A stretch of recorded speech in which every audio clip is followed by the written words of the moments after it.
the march of humankind in the womb of Mother Africa, we ask these ancestors to be with us, to strengthen us, and give us a vision for the future. In the name of the African ancestors who began the march of humankind in the womb of Mother Africa and marched down the Nile, laying the foundations for human civilization and culture, we ask these Africans to be with us, to strengthen us, and give us a vision for the future. In the name of these African ancestors who built their pyramids and their temples to their God concepts, to their principles, and to their moral values, who left us a legacy of architectural and monumental building unparalleled in the history of the world, we ask these ancestors who built the pyramids, who built the temples, to be with us, to strengthen us, and give us a vision for the future.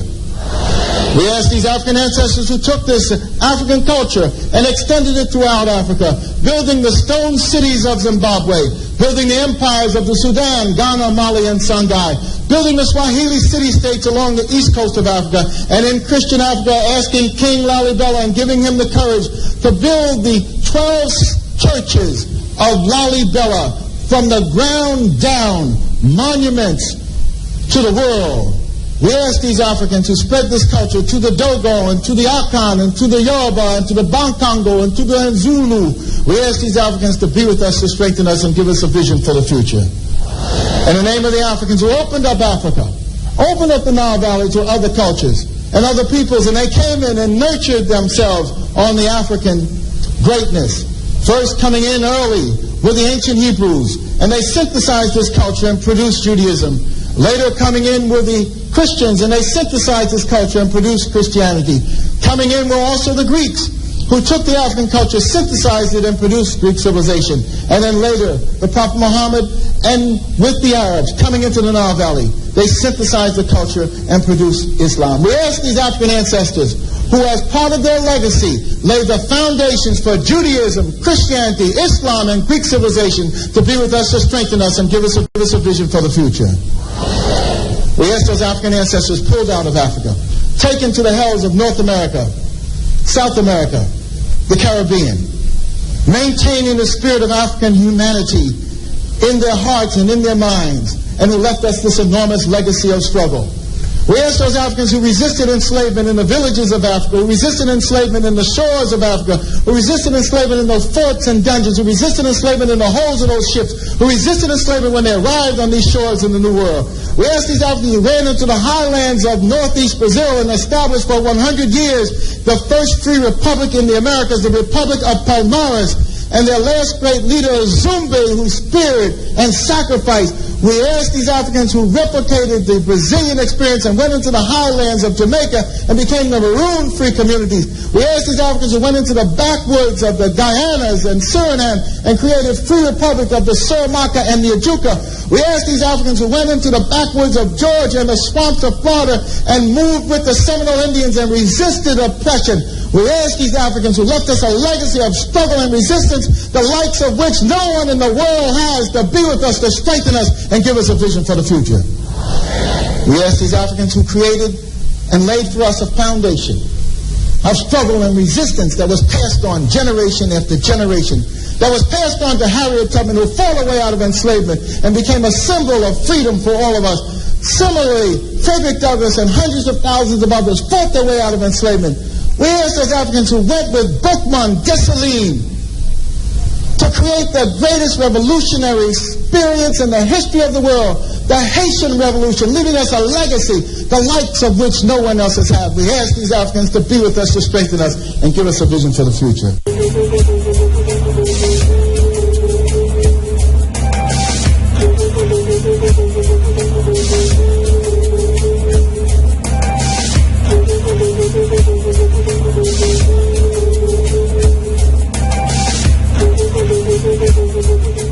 It is 8 minutes now after 6 o'clock. Very, very pleasant morning to you.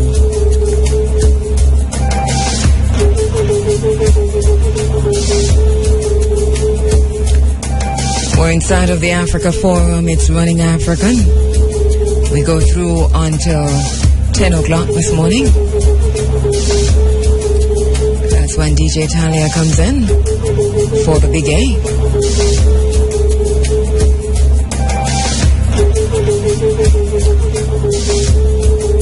Reuniting the African family for development. That is the vision.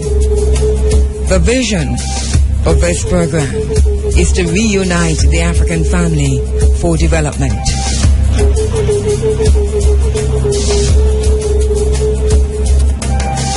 Our mission, bearing witness, demanding change.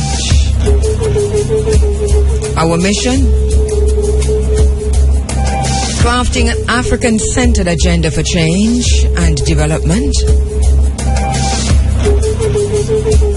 Blazing new paths toward Africa's rendezvous with destiny. You're inside of the Africa Forum. It is Sunday, June 8, 2014. My name is Kheru.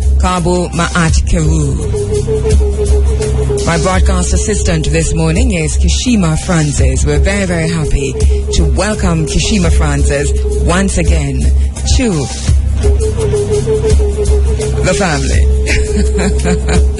Welcome, Kishima. Welcome. She's back with us. Kishima Francis, on the Africa Forum, Running African. You'll have her, hear her, see her every once in a while. But she's back with us on the Africa Forum, and we're happy to have her again this morning as we continue to reunite the African family for development. We've got an interesting program lined up for you this morning. Let me just say good morning also to our extended team. Thank you very much, Shane, who's just walking out. To our extended team, our telephone operators, I walked in was Shamar, and I know that we're changing the baton just about now, so I'm not quite sure if Simone has made it in, but I know that this is what is happening this morning. It is a team, and we go through until 10. It's a family. We're here all day.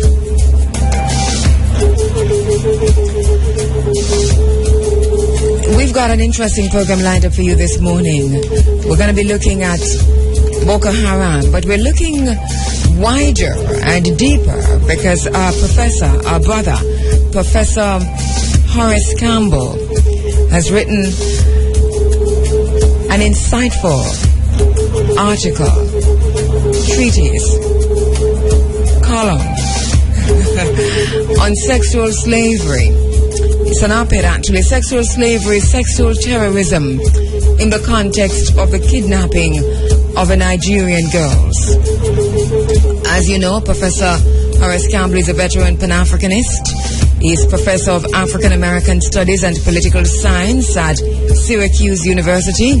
He is the author of many texts, including Global NATO and the Catastrophic Failure in Libya.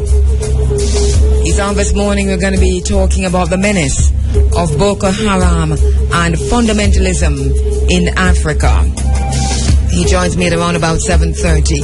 Also at 7 o'clock, Devon Evans, Garveyite, Pan-Africanist, Rastafarian, and senior journalist. He returns to the studio as we continue to celebrate 100 years of Garveyism, 100 years of U.N.I.A.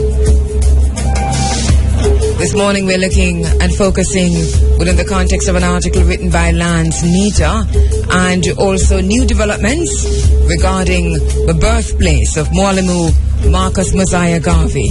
Devon Evans joins me in the studio. We're zooming in on the launch of a Cultural Agencies Association in Jamaica, and so Director of Culture and Education at the Ministry of Education, Amina Blackwood Meeks, joins me on the phone lines to talk about that.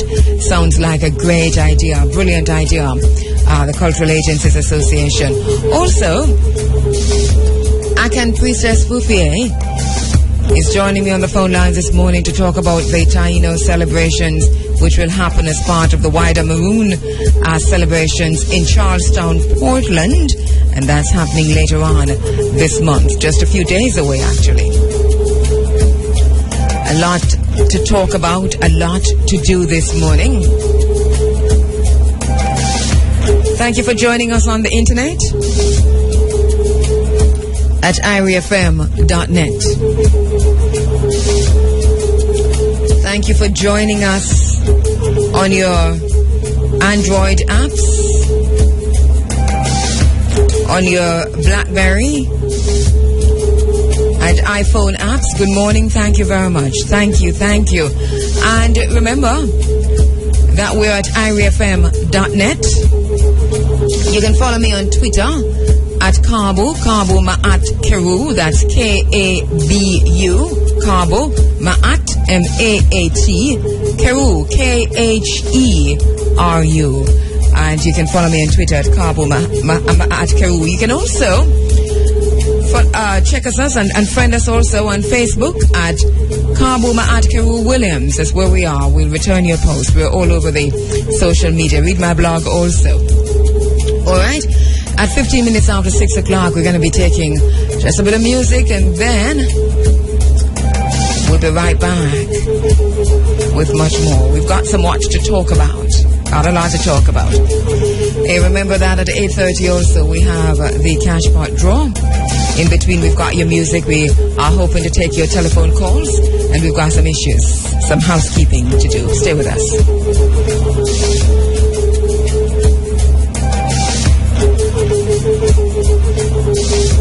Speak truth to the people.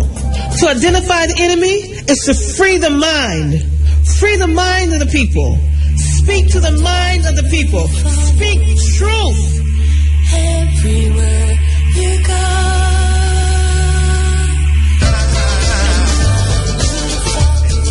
Quite a few things happening in the Pan-African world this week, and even as we get into the beginning of the week, lots and lots happening.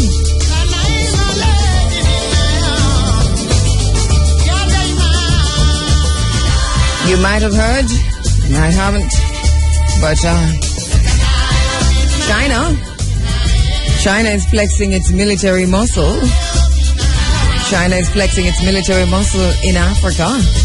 We're not surprised. It was only going to be a matter of time before we saw this happening. So we understand that the Chinese Navy fleet has paid a friendly visit to Angola.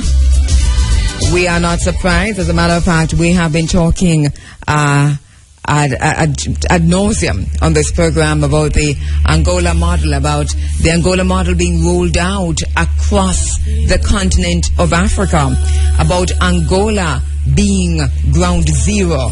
Angola is a battleground, literally. Why? We must look closer. We have been talking about how that Angola model has been rolled out not just across the continent of Africa, but also wherever we are in the African diaspora, we can recognize the China's Angola model being rolled out. We're also seeing those in leadership positions, those who are in leadership positions, literally selling the land, selling our birthright, selling that which they have been entrusted to protect and to keep by our ancestors, and many before, and all the way to the Tainos, if you want to go there with me. So we're seeing this, and we continue to see this, that those who are in positions of leadership are themselves our worst enemies.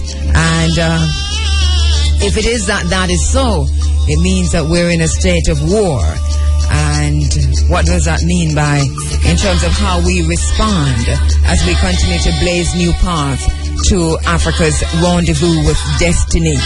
Are we prepared to wait on the gradual unfolding of history, or are we prepared to give history a revolutionary push? Questions we must ask ourselves and answer them too.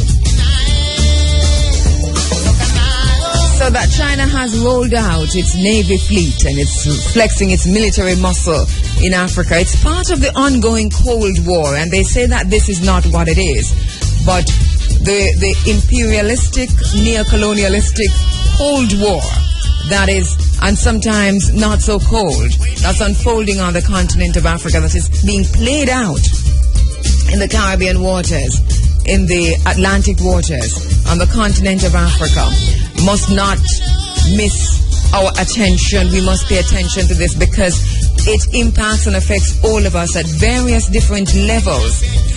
it speaks to the re-enslavement. In some cases, we weren't totally emancipated, and we'll talk about that later. But to the re-enslavement, the and neo-colonization of a people, of a space. Land is important. Land is important to a people's destiny. As we continue to blaze new paths to Africa's rendezvous with destiny, we can't do that as a landless people. We must do that owning the land. The same land that our ancestors owned, by the way. In some cases, a land that was ripped from the bowels of our mothers. So there is a fight for land as food becomes part of the global war. Land becomes even more important, and Africa, as we heard Gordon Brown saying so many years ago, we highlighted that in this space. Gordon Brown, the former UK Prime Minister, he pointed, what was it, 7, 8, 9 years ago? He talked about, he talked about the importance of Africa to the 21st century imperialistic, neocolonialistic plans of white supremacy. And yes, and he said it without blinking an eye, that Africa is the last frontier. His words, not mine. He told us that Africa is the last frontier. And African people looked at each other, grinned, and cut each other's throat. We continue to fight each other. We continue to be at odds with each other. To win this revolution, as Bobby E. Wright tells us, we can't do it in conflict with each other. The conflict must be with the institutions of racism and white supremacy. We can't, there's no way we're going to win this war against neocolonialism and imperialism if we continue to be in conflict with each other as individuals at individual levels or as countries, as Africans. And this is what we see unfolding wherever we are as Africans. We see this on the continent of Africa. We see this in Jamaica, where our young people have turned against each other, where families have turned against each other, and where we're killing ourselves. No way can we win this war with that state of mind. So that as a Cold War unfolds on the continent of Africa, we've got a job to do.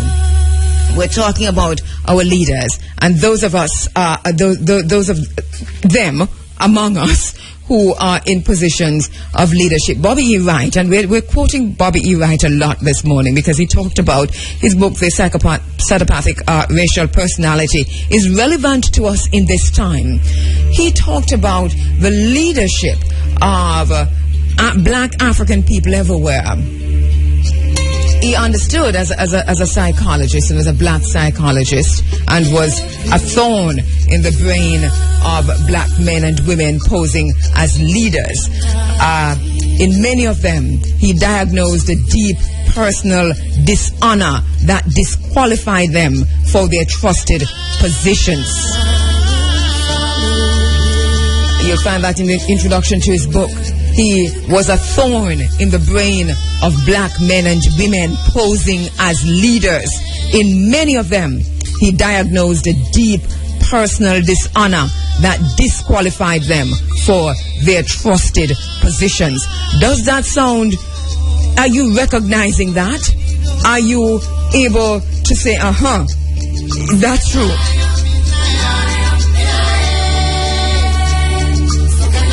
That is the bane of African people wherever we are.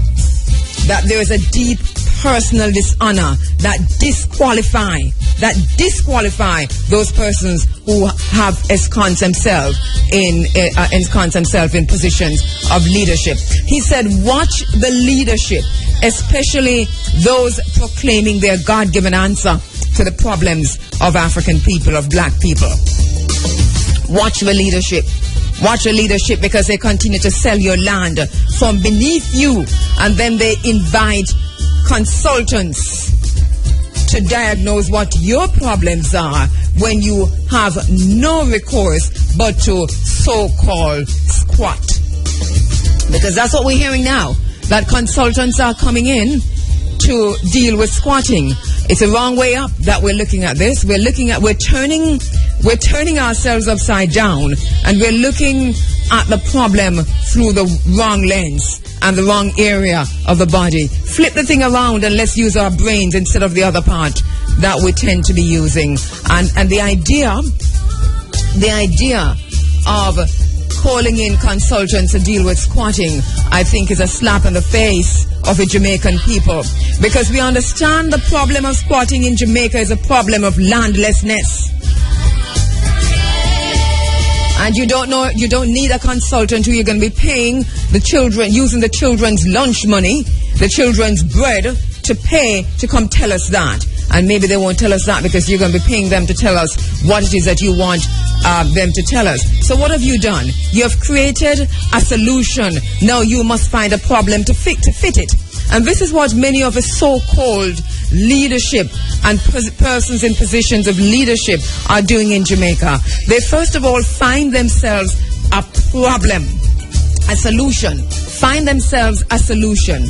So the solution is to pay one of your friends, or to pay one of your colleagues, or to pay somebody who has given great service to the party, because we remain as tribalistic as we are. And so you must pay this person. So how do you pay this person? This is what the dishonorable leadership does in Jamaica. They identify, they find and create in some cases solutions. But how are you going to come to the people to say that we have a solution and the people didn't tell you that they had a problem in that area? You create a problem to fit the solution.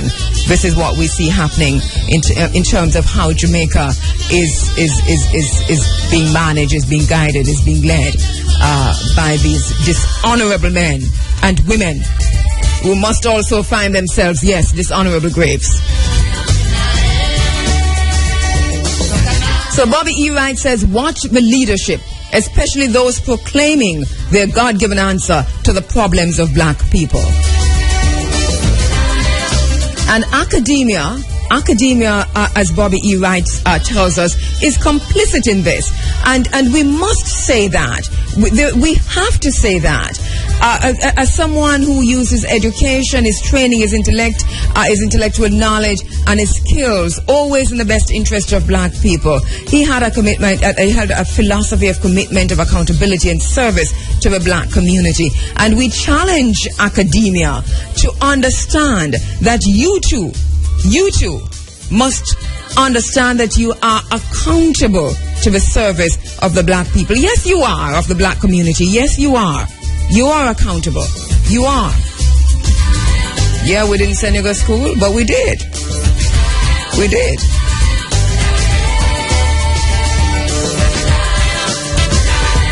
So let us begin to talk about how we liberate ourselves from imperialism, how we liberate ourselves from enslavement, and how we liberate ourselves from neocolonialism, because we do have an issue to deal with. Let us begin to talk about how we deal with those issues. So all of this because I talked about China.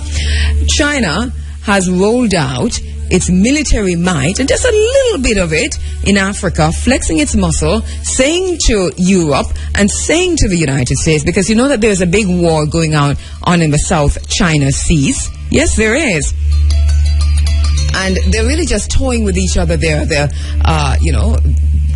sailing down each other, or, driving down each other, whatever you call it when they're on the seas, and they're using the ships to displace other countries' ships. So there's a big war happening on the South China Seas, as both China and the United States and Europe, along with Europe, flex their muscles and their military muscles. They're preparing for something, and Africa is at the center of it. So the 16th Escort Task Force of the Chinese Navy arrived in Luanda Port, Angola, on Thursday last for a 3-day friendly visit which is the first of its kind to the African country. So the 16th Escort Task Force of a Chinese Navy arrived in the Luanda port of Angola on Thursday for a 3-day friendly visit. At 9 a.m. local time, missiles frigates Yanchen and Luanang and the supply ship Taino, flying Chinese and Angolan national flags, docked at the Luanda harbor and was welcomed by the Chinese ambassador to Luanda, Zhao Qixing, Chinese military attaché to Angola, Zhu Shaosong, Angola Navy officials, and hundreds of Chinese expatriates working in Angola. Commander of the task force, Li Pengcheng, told reporters that China and Angola enjoyed friendly cooperation, and the armed forces of the two countries also maintained friendly exchanges, including professional and personal training and peacekeeping. And this is coming right at the time when Africom is rolling out in Nigeria and West Africa and areas where China is on the pretext of trying to find these Nigerian girls. So the fleet's visit to Angola was aimed, according to them, at promoting understanding. It was aimed at promoting understanding. And my reading of that is, understand this. So the fleet's visit to Angola was aimed at promoting understanding, mutual trust, and pragmatic cooperation between the armed forces, particularly the navies of the two countries. During the visit, crew members of a Chinese fleet will exchange naval expertise with their Angolan counterparts, and missile frigates Yangchen and Luoyang were expected to remain open to the public. The Chinese sailors plan to stage a friendly basketball match with the Angolan Navy, visit an orphanage in Luanda, and Chinese companies operating in Angola. And as you know, Angola is the sixth leg of the fleet's visit to Africa, which would also take it to Namibia and South Africa. So they're rolling out the Navy on the continent of Africa. It was only a matter of time before China rolled out its Navy in Africa. And believe me, I think that if we watch this closely, we'll see that China will soon be rolling out its army on the continent of Africa. What does that say for the militarization of Africa by the United States and Europe? What does that say for Africom? What does that say for the continued betrayal of Africa by its leaders? After 50 years of independence, as Ruda Singwa tells us, Africa is rippled with conflicts, and it is foremost Africa's leaders who are to blame. African leadership has to care about the African people and invest in them in the sense of Ubuntu. And when we talk about Africa and the betrayal of Africa by its leaders, we mean the betrayal of Africa and the African diaspora by its leaders. That's what we're talking about. Not just continental Africa, but also the African diaspora. And this is what we're dealing with. So how do we begin to change this trajectory? How do we turn this around? How do we flip this on its head? What is our role in all of this? We certainly cannot continue to be part of a tribal situation that is ongoing in our own country. We certainly cannot continue to kill each other. We certainly cannot continue to be turning at each other in our own ongoing civil war and conflict. They do not call it a civil war in Jamaica, but we know we're in the middle of a civil war. We have more murders in Jamaica than almost anywhere else in the world. Black people killing black people. So we can't change anything that way. But it is expedient for those who continue to betray Africa, for those who continue to betray Jamaica, that we continue to kill ourselves. In the bottom line later on this morning, I'll be talking about some of those issues. I'll be talking about the prayer that is said in Parliament, and the fact that the prayer asks for the blessing and the protection and the safety and the happiness of Queen Elizabeth, and not the people of Jamaica, so that when parliamentarians gather, what do they talk about? What do they pray for? They pray for the Queen and not for the people of Jamaica. That's a very, very serious indictment on Jamaica's parliament, which is really the Queen's parliament, as Jamaica is continually betrayed by its leaders. We want to talk also in the bottom line about a comment I heard just listening to IRFM News made by Senator Norman Grant about Denby and the Denby Agricultural Show this year, and the shocking and alarming comment that he made. You would never believe this, but we're going to talk about it in the bottom line this morning. We're also going to be talking this morning about an issue that came out of the United States just this week, where the U.S. Army made one of the biggest blunders of all times by instituting rules and regulations which effectively ban black hairstyles, the hairstyles of black women. We'll talk about all of that in the bottom line. In the meantime, though, we are going to go to a quick break and come back, because we want to talk in a short while to Devon Evans, and we want to see if we can squeeze in some of your telephone calls right here inside of the Africa Forum this morning. Now 6:39.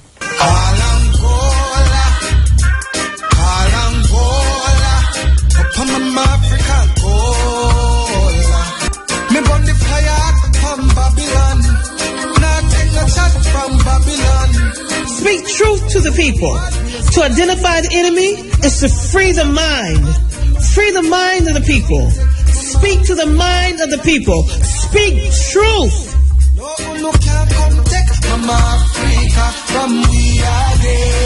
Angola is ground zero. Angola is a battleground. Hey, let's squeeze in a few calls. I don't like to use the term squeeze. But anyway, let's take a few calls as we open the phone lines. 974-5079, 5051, 5043, and 1-888-991-4152 as we touch base with you. Ankuja Seneb, Life, Prosperity, Health. This is Kemetic. Ankuja Seneb, Life, Prosperity, Health. It's a greeting wishing you life, prosperity, and health. Ank Uja Seneb. All right, so as we open the phone lines, we're going to be going straight to the lines to take your telephone calls. 974-5051. Hotep? Yeah, good morning. Yes, Ank Uja Seneb. Yeah, man. Are you talking about the United States Army? Yes. The U.S. Army? No, I'm talking more about the Chinese Navy. But what about the U.S. Army? You were saying that in the U.S. Army, the style, African style. Oh, okay, yes, and we'll Spanish. The U.S. Army came up with some rules and regulations, which they said were to make the army look more professional, more efficient, and so on. And those rules and regulations, they say inadvertently, but they effectively banned black hairstyles. I'll talk some more about it in the bottom line this morning. All right. All right, Tim. All right, continuing to take your calls. Just a few calls in the early morning. 6:45, 974-5051. Oh, let's do this and go to the next call. It's 6:45. As we go back to the phone lines, yes, you're on live. Hotep, Ank Uja Seneb. Hotep, Sister Andrea. Hotep. Hotep. Yes, all right. What do you have in the background? There's a loud noise in the background. What's that? Okay, sorry about that. Yeah, man, turn on the preaching, man. Done with him. Done with the boy, yeah, man. Yes. When I listen to the program all along and thing, but yes, honestly, to me just forward back and thing. Yes. It's like, it was at the Turgan's performance. Okay. For, and tell us they did a awesome performance. So all these years I'm outside of Jamaica, everything in touch with old. Okay, brilliant. It's like gold. Good and to everything know. in touch new. So he must say, boy, I want to come do some work with you, especially you, find things. So he might ask me to pass on a number way. You can contact him. All right, so let's do that on Monday, or you can call back. And my broadcast assistant this morning is Kishima Francis. I give her the information. All right. Yeah. Ask Kishima to receive it as soon as I call back in. Yeah, man. She's expecting your call. Just say that you called, and you're calling back for Kishima Francis. She's Okay, listening. thank you. All right, Have a nice day. And yeah, man. Hotep. You too. Hotep. Yeah. All right. Taking your telephone calls. It's a very serious thing, my brother. Very serious thing, my brother, Jabooks. And I think when I can't come take Mama Africa for me again, but believe me, my brother, they're doing it. And leaders looking like us are selling it to them and in some cases giving it to them free. As we go back to the phone lines. Hotep? Hotep. Yes? Where the pan now, the Africa thing are everything there. You mean no man, go ahead. You're in this segment. But in the Africa, the Boka Haram thing. Yes. It's a serious thing going on, you know. Because look here.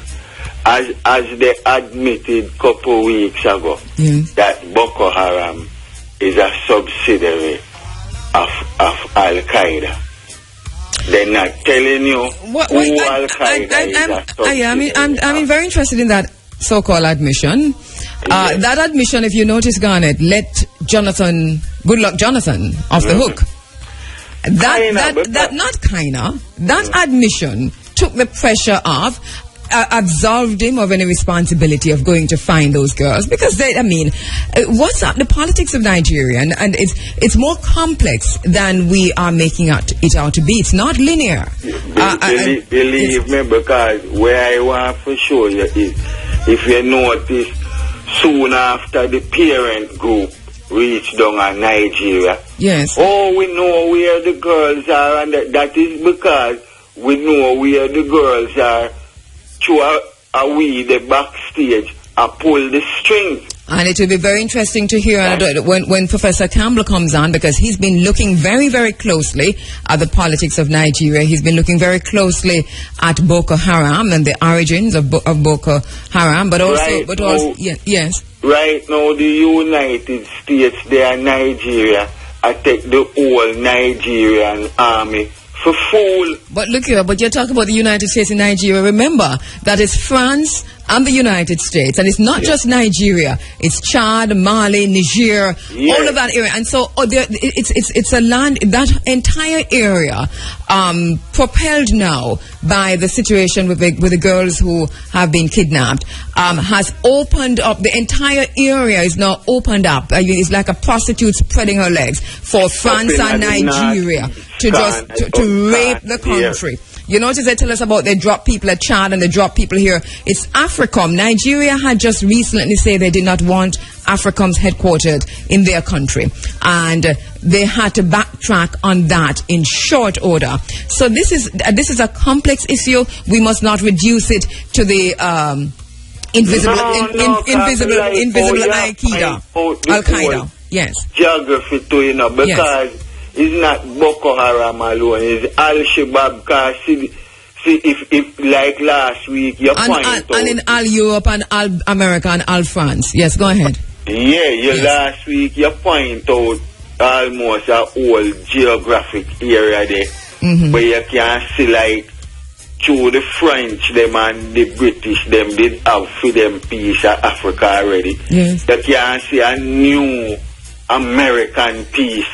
Yes. Cut out now. Yes, and America, and we must not underestimate France. France is the aggressor on the continent of Africa. Used to them being in Africa already. No, but you see, but we don't talk much about them because they're more imperialistic than any of the European powers. And then America is not even close to that. America is militarizing Africa in a wicked kind of way.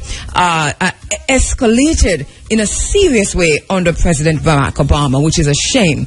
But this is what is unfolding. Thank you very much. Yes, go ahead. In closing, you say watch the leaders. Yes. And seriously, we have to watch the leaders, but we have to understand them position too sometimes, you know? Because you see like Goodluck Jonathan. Yes. I kind of feel sorry for him, you know? Really? We don't have any time for Pity or Garnet. In the sense that long before the Boko Haram thing reached where it reached now, a long time them have him stick up around the corner there, you know. I don't know who is them. You know, because there's a lot. I don't know about the United States and France. They're also sticking up themselves. But let's talk about that another time. We just want to take a few more, but I think it's a conversation that we need to have. Thanks, Garnet. Yeah, man. Yeah. Inside of the Africa Forum, yes, we must talk about Africa's betrayal by its leaders. We must do that. We must do that. And we must talk about the African diaspora's betrayal by those who are in leadership positions. All right, let's take a few more. 974-5079. Hotep? Hotep, this is Sharon. Oh, hi, Sharon. Uncle Jean Saneb. But you're just coming back from the Gambia, right? Yes. Right, so you can teach us something this morning, language-wise, so go right ahead. Well, Nagadef. Nagadef? It's hello, and how are you? Nagadef. Hello. And how do you respond? Maniferek is Maniferek. I'm well, thank you. Well, there you go, Nagadef. How are you? Hello. And Maniferek. Thank you, Bama Sharon. Thanks, my sister. Yes, go ahead. At the Roots Symposium, Dr. Julius Garvey was one of the speakers, along with Renola Rashidi, and Dr. Garvey called on the return of Ubuntu, the principle of humanity and brotherhood, of seeing ourselves in our brother's eyes and living through a reflection of the other. And when I reflected on that, just now we were calling on unity amongst our people to go forward.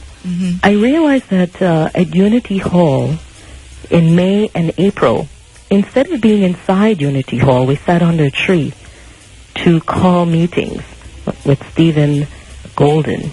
And I was glad to be invited to be there. And it's amazing how these meetings we have no access to the inside of the building. Where is Unity Hall? It's in downtown Kingston. And I wanted to not to mention one more point, that U.N.I.A. ATL Center and Resource Manchester. Are you talking Liberty Hall? Liberty Hall. Okay, all right. Yes, owned by the U.N.I.A. but managed by the government. I think now managed by the government. Yeah. Yes, but the U.N.I.A. ATL Center and Resource Manchester is also closed. And we had no access there when we celebrated Marcus Messiah Garvey, the fair, in February. You had no access to Liberty Hall? To the U.N.I.A. Center in Resource Manchester. Why? For some reason it was closed. And the lady president asked the citizens, why are they allowing this to happen? So we would like to ask, going forward, that citizens really do examine their right to the U.N.I.A. ACL centers.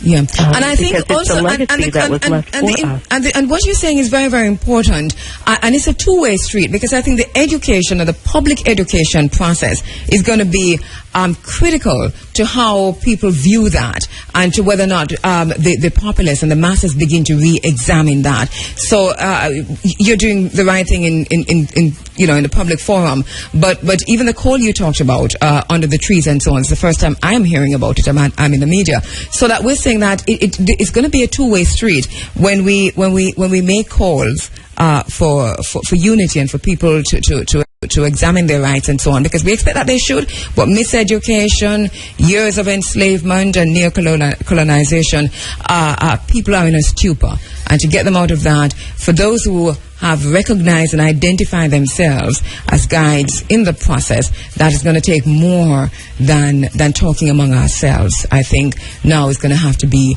what we do. So the call to action is to become, to take action in whatever way we can. I agree with you. By speech, I agree with you. Do have to go, my sister. Let me take in one before 7. Thank you very much. Yes, thank you. Well, let's see if we can take a final one before we get to 7 o'clock. 974-5079, 5051, 5043, and 1-888-991-4152. Hotep? Good morning, Kabu. Hotep, my brother, Hotep. Yes, you see, I think about leadership. Yes. I was checking this brother out, Alton Maddox, and he said something about black leadership. Yes. Very interesting. He said black leadership consider black people as hopeless. Mm-hmm. So what they're going to do is ride black people for whatever they're worth. Mm-hmm. That's a strong statement. You can do that to when the minds of black people, when the minds of Africans are enslaved and not emancipated. You see, that's the thing, and this is why the greatest battlefield now, as who said that to us? I think it's Dr. John Henry Clark. Is a battle for the mind. It's a battle for the mind, because if the mind is enslaved, then you'll always be in a position of serving your master. And miseducation is a part of the enslavement process, the kind of oppression we find from Parliament, the prayer that goes to ask for the safety of the Queen, and black people, black parliamentarians stand up in Parliament and defend that with everything they have. They defend that, you know. So it's a battle for the mind. I want to hail you for the historical move with the conference thing with Africa and right, the CBAC that happened at U.S. As a matter of fact, we're going to Professor Tunde Bewaji will be joining me not next week but the week after, because next week is Father's Day, but the week after in the studio to Sankofa on CBAC. Yeah. All right. Lastly, see, I want to say, black people, who you think gonna do this thing for you? Yes. Who is gonna do it for you? Yes. You gotta do it for yourself. And that is why enough has been said. Now let it be done. We have no friends. You gotta do it. We gotta do it for ourselves. Of course. We're gonna leave it there, my brother. Thank you very much, Uncle Johnson Ebb. Life, prosperity, and health. All right, going to be talking to Devon Evans in a little while. Right before we talk to Devon Evans, though, the Pan-Africanist activist who does not and did not separate her activism from her art, Dr. Maya Angelou. The memorial service for her was yesterday. Speaking at that memorial service, and it was such a beautiful memorial service, Michelle Obama, Oprah Winfrey, Cicely Tyson, and so many other strong black women and men who spoke there. I was especially taken by the speech made by Michelle Obama, the First Lady of the United States. And just before we speak to Devon, it's a pretty short speech. We're going to be taking that to you. So let's take a break and come right back. Now 7 o'clock, and as I said before, let's quickly listen to Michelle Obama, the First Lady of the United States, as she spoke at the memorial service for Dr. Maya Angelou yesterday. Thank you so much. My heart is so full. My heart is so full. Woo! BB. Oprah, why'd you do that? Just why did you put me after this? To the family, Sky, to all of you, to the friends, President Clinton, Oprah, my mother, Cicely Tyson, Ambassador Young. Let me just share something with you. My mother, Marion Robinson, never cares about anything I do. But when Dr. Maya Angelou passed, she said, "You're going, aren't you?" I said, "Oh, Mom, I'm not really sure. I have to check with my schedule." She said, "You are going, right?" I said, "Well, I'm going to get back to you, but I'm going to have to check with the people, figure it out." I came back up to her room when I found out that I was scheduled to go, and she said, "That's good. Now I'm happy." It is such a profound honor, truly a profound honor, to be here today on behalf of myself and my husband as we celebrate one of the greatest spirits our world has ever known, our dear friend Dr. Maya Angelou. In the book of Psalms it reads, I praise you, for I am fearfully and wonderfully made. Wonderful are your works. My soul knows very well. My frame was not hidden from you when I was being made in secret, intricately woven in the depths of the earth. Well, what a perfect description of Maya Angelou and the gift she gave to her family and to all who loved her. She taught us that we are each wonderfully made, intricately woven, and put on this earth for a purpose far greater than we could ever imagine. And when I think about Maya Angelou, I think about the affirming power of her words. The first time I read Phenomenal Woman, I was struck by how she celebrated black women's beauty like no one had ever dared to before.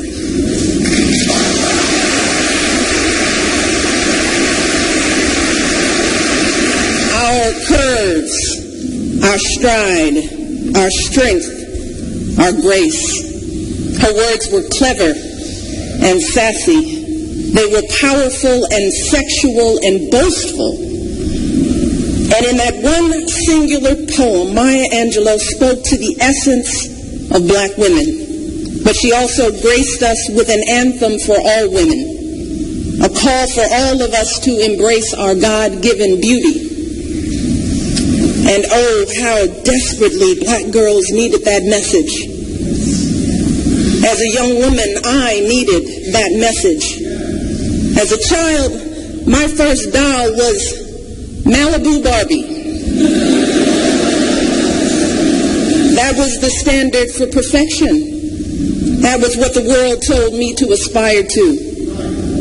But then I discovered Maya Angelou, and her words lifted me right out of my own little head. Her message was very simple. She told us that our worth has nothing to do with what the world might say. Instead, she said, each of us comes from the Creator trailing wisps of glory. She reminded us that we must each find our own voice, decide our own value, and then announce it to the world with all the pride and joy that is our birthright as members of the human race. Dr. Angelou's words sustained me on every step of my journey. Through lonely moments in ivy-covered classrooms and colorless skyscrapers, through blissful moments mothering two splendid baby girls, through long years on the campaign trail where at times my very womanhood was dissected and questioned. For me, that was the power of Maya Angelou's words. Words so powerful that they carried a little black girl from the south side of Chicago all the way to the White House.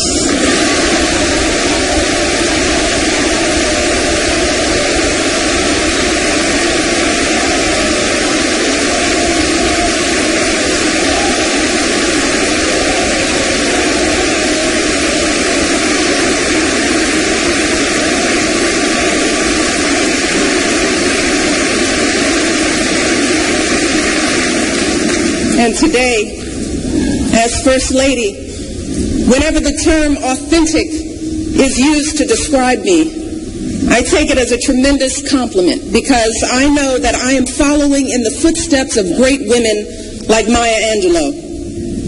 But really, I am just a beginner. I'm baby authentic. Maya Angelou, now she was the original. She was the master.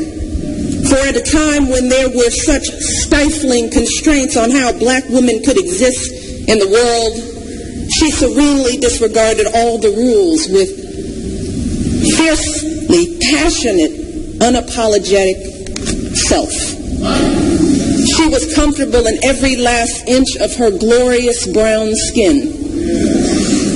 But for Dr. Angelou, her own transition was never enough. You see, she didn't just want to be phenomenal herself. She wanted all of us to be phenomenal right alongside her.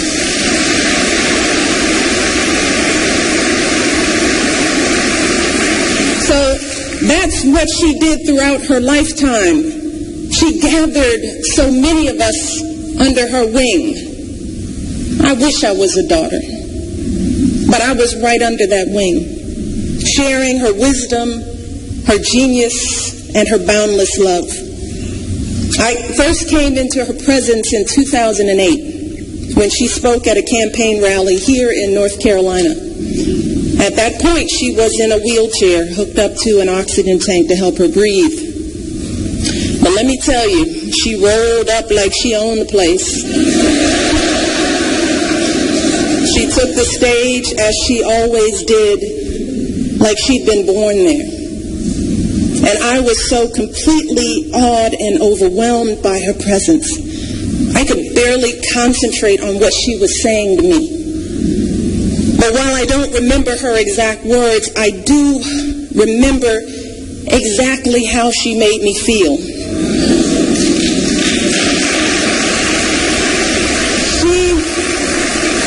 She made me feel like I owned the place too. She made me feel like I had been born on that stage right next to her. And I remember thinking to myself, Maya Angelou knows who I am, and she's rooting for me. So now I'm good. I can do this. I can do this. And that's really true for us all. Because in so many ways, Maya Angelou knew us. She knew our hope, our pain, our ambition, our fear, our anger, our shame. And she assured us that despite it all, in fact, because of it all, we were good. And in doing so, she paved the way for me and Oprah and so many others just to be our good old black woman selves. She taught us all that it is okay to be your regular old self, whatever that is. Your poor self, your broken self, your brilliant, bold, phenomenal self. That was Maya Angelou's reach. She touched me. She touched all of you. She touched people all across the globe, including a young white woman from Kansas who named her daughter after Maya and raised her son to be the first black president of the United States.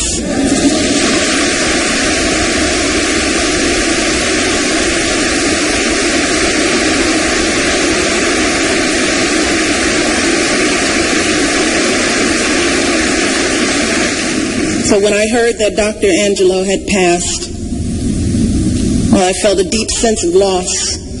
I also felt a profound sense of peace, because there is no question that Maya Angelou will always be with us, because there was something truly divine about Maya. I know that now, as always, she is right where she belongs. May her memory be a blessing to us all. Thank you. God bless. That was the First Lady of the United States, Michelle Obama, as she spoke at Dr. Maya Angelou's memorial service, also attended by Oprah Winfrey, Bill Clinton, and many, many more. As I said, I'd found the speech, it was interesting for me because, I've read Michelle Obama's thesis, the thesis she wrote about, access and access to by black people to services and so on. And I read that at the time that before she was a First Lady, at a time when the campaign was going on and so on, because I wanted to get into her head to see what her thinking was. And with the American presidency, once you get there, you can't be as black as you should be, and so on. So I was reading it critically along those lines, and not to criticize, but to understand. And This is one of the first times that I've heard a reflection or anything close to what I read in these theses in terms of the First Lady Michelle Obama claiming her Africanness and her African identity in a space, a public space, an international space, that the memorial service was lost yesterday. All right, quick break. We'll be right back. Now, 12 minutes after 7 o'clock. Hide nothing from the masses of the people. Tell no lies. Expose lies whenever they are told. Mask no difficulties, mistakes, failures. Claim no easy victory. Africans, home and abroad. Africa awaits creator.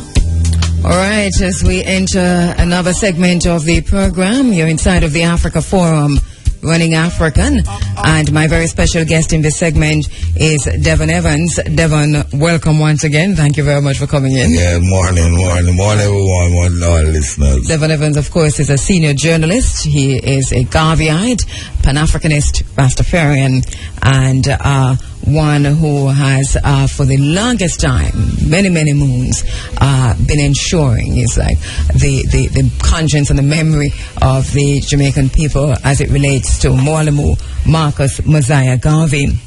Devon, in this 100th year of the U.N.I.A., 100 years of Garveyism, we saw an article in the newspaper Sunday, June 1, saw this after I came off here actually, written by Lance Nita, who had invited to come on but who couldn't be here today, but he did write to say that you both were to be here, and he said you would do a brilliant job. All right. But he wrote in the newspaper about the birthplace of Marcus Garvey. Apparently he went there as part of a team, the Heritage Sites Tour, in St. Anne, and it was the St. Anne Homecoming and Heritage Foundation apparently was doing that tour.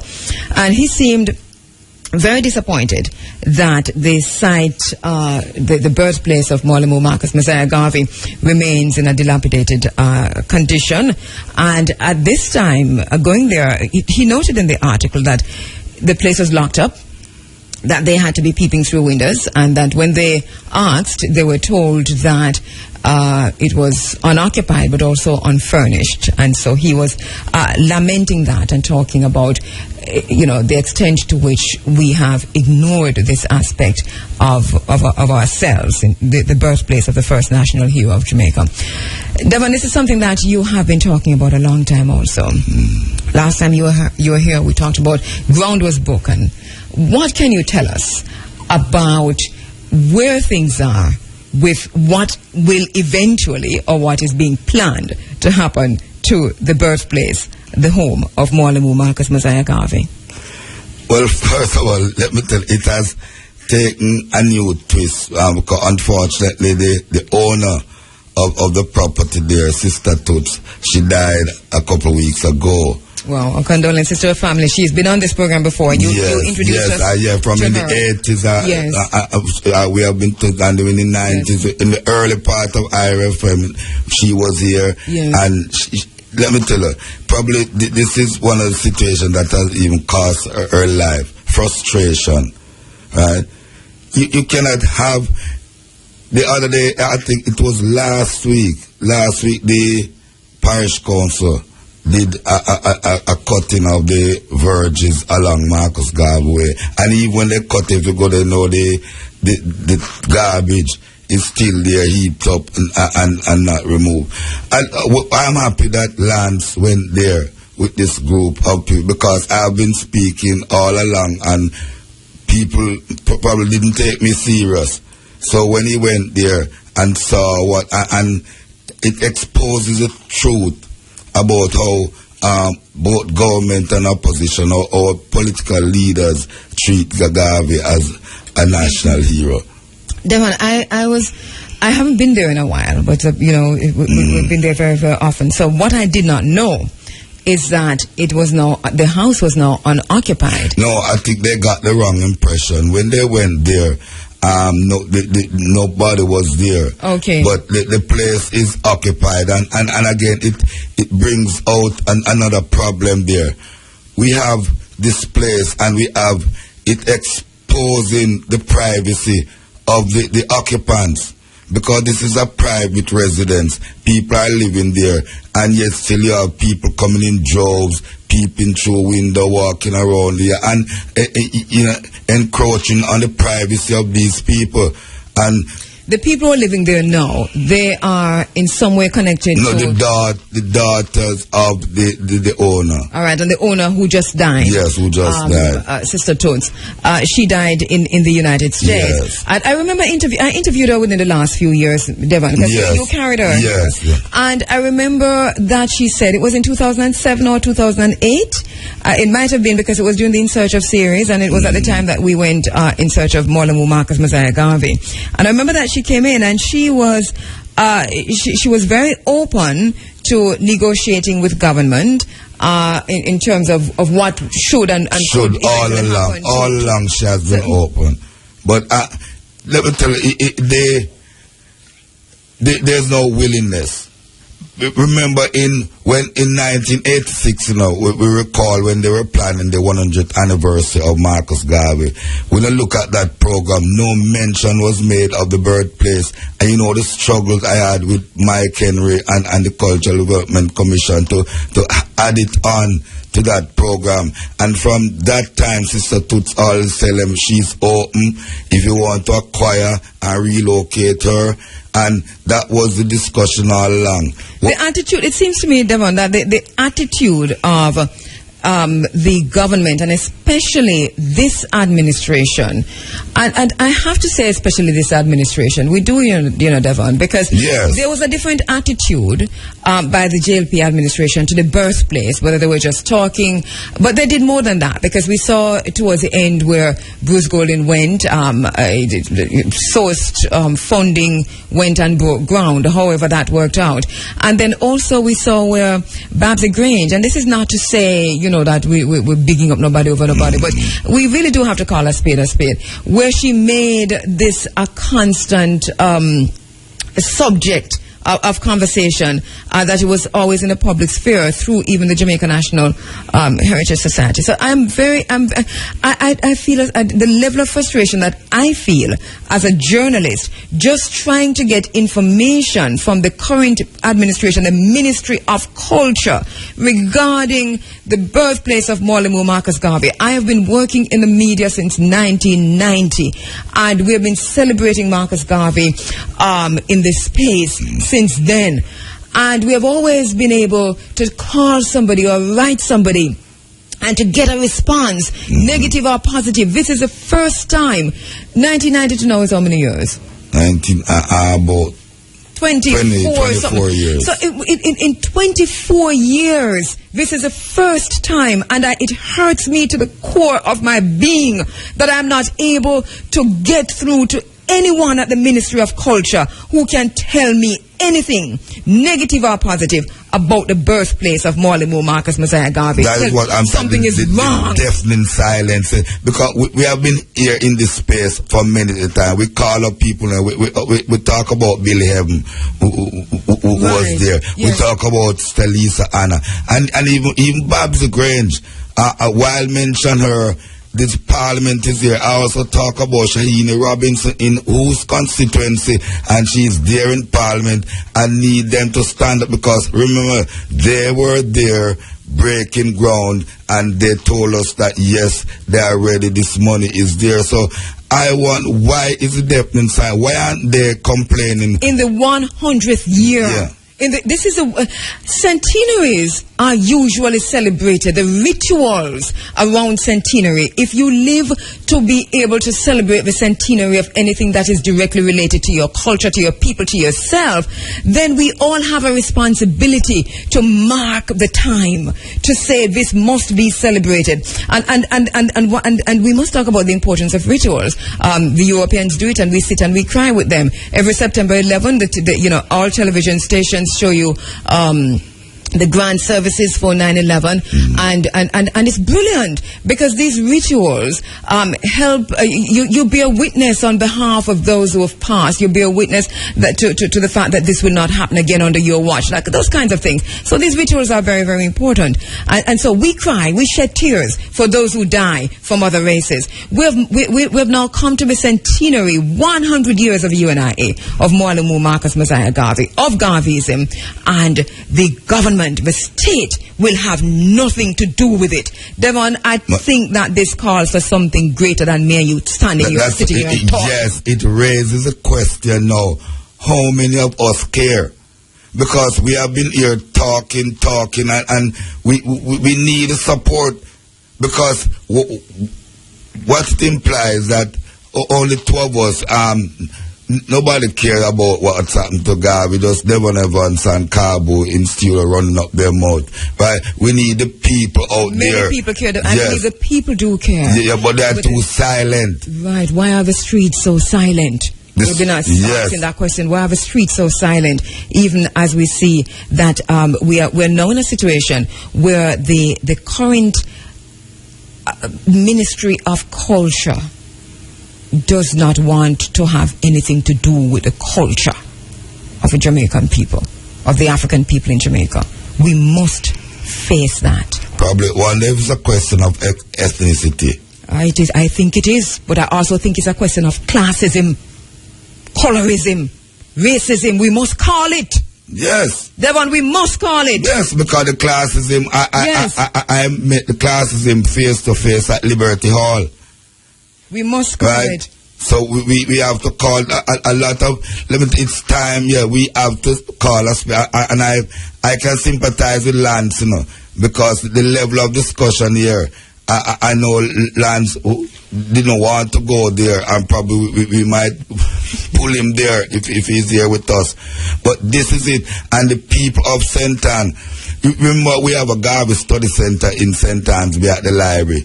You know, when it was open the other day, when Lance and his group of visitors went there and they went to study, it was open and they went upstairs and they got the impression that this study center is open to the public. Yes. It is not. You were concerned about that at the time. In the 100th year of Garvey, Mwalimo Marcus Garvey, this is the same concern, but this area, that is a Garvey center, is not open to the public.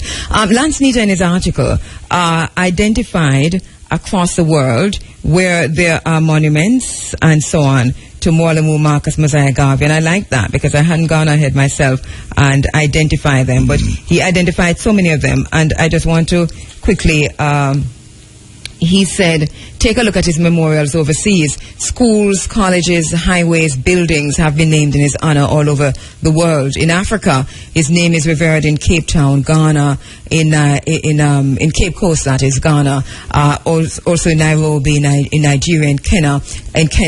And he talked about the Marcus Garvey Library in Nottingham, that a street named after him in Brixton, a Marcus Garvey Centre in Nottingham, a statue in Willesden Green Library, Brent in London, a plaque marks where he died at 53 Talgart Road in London.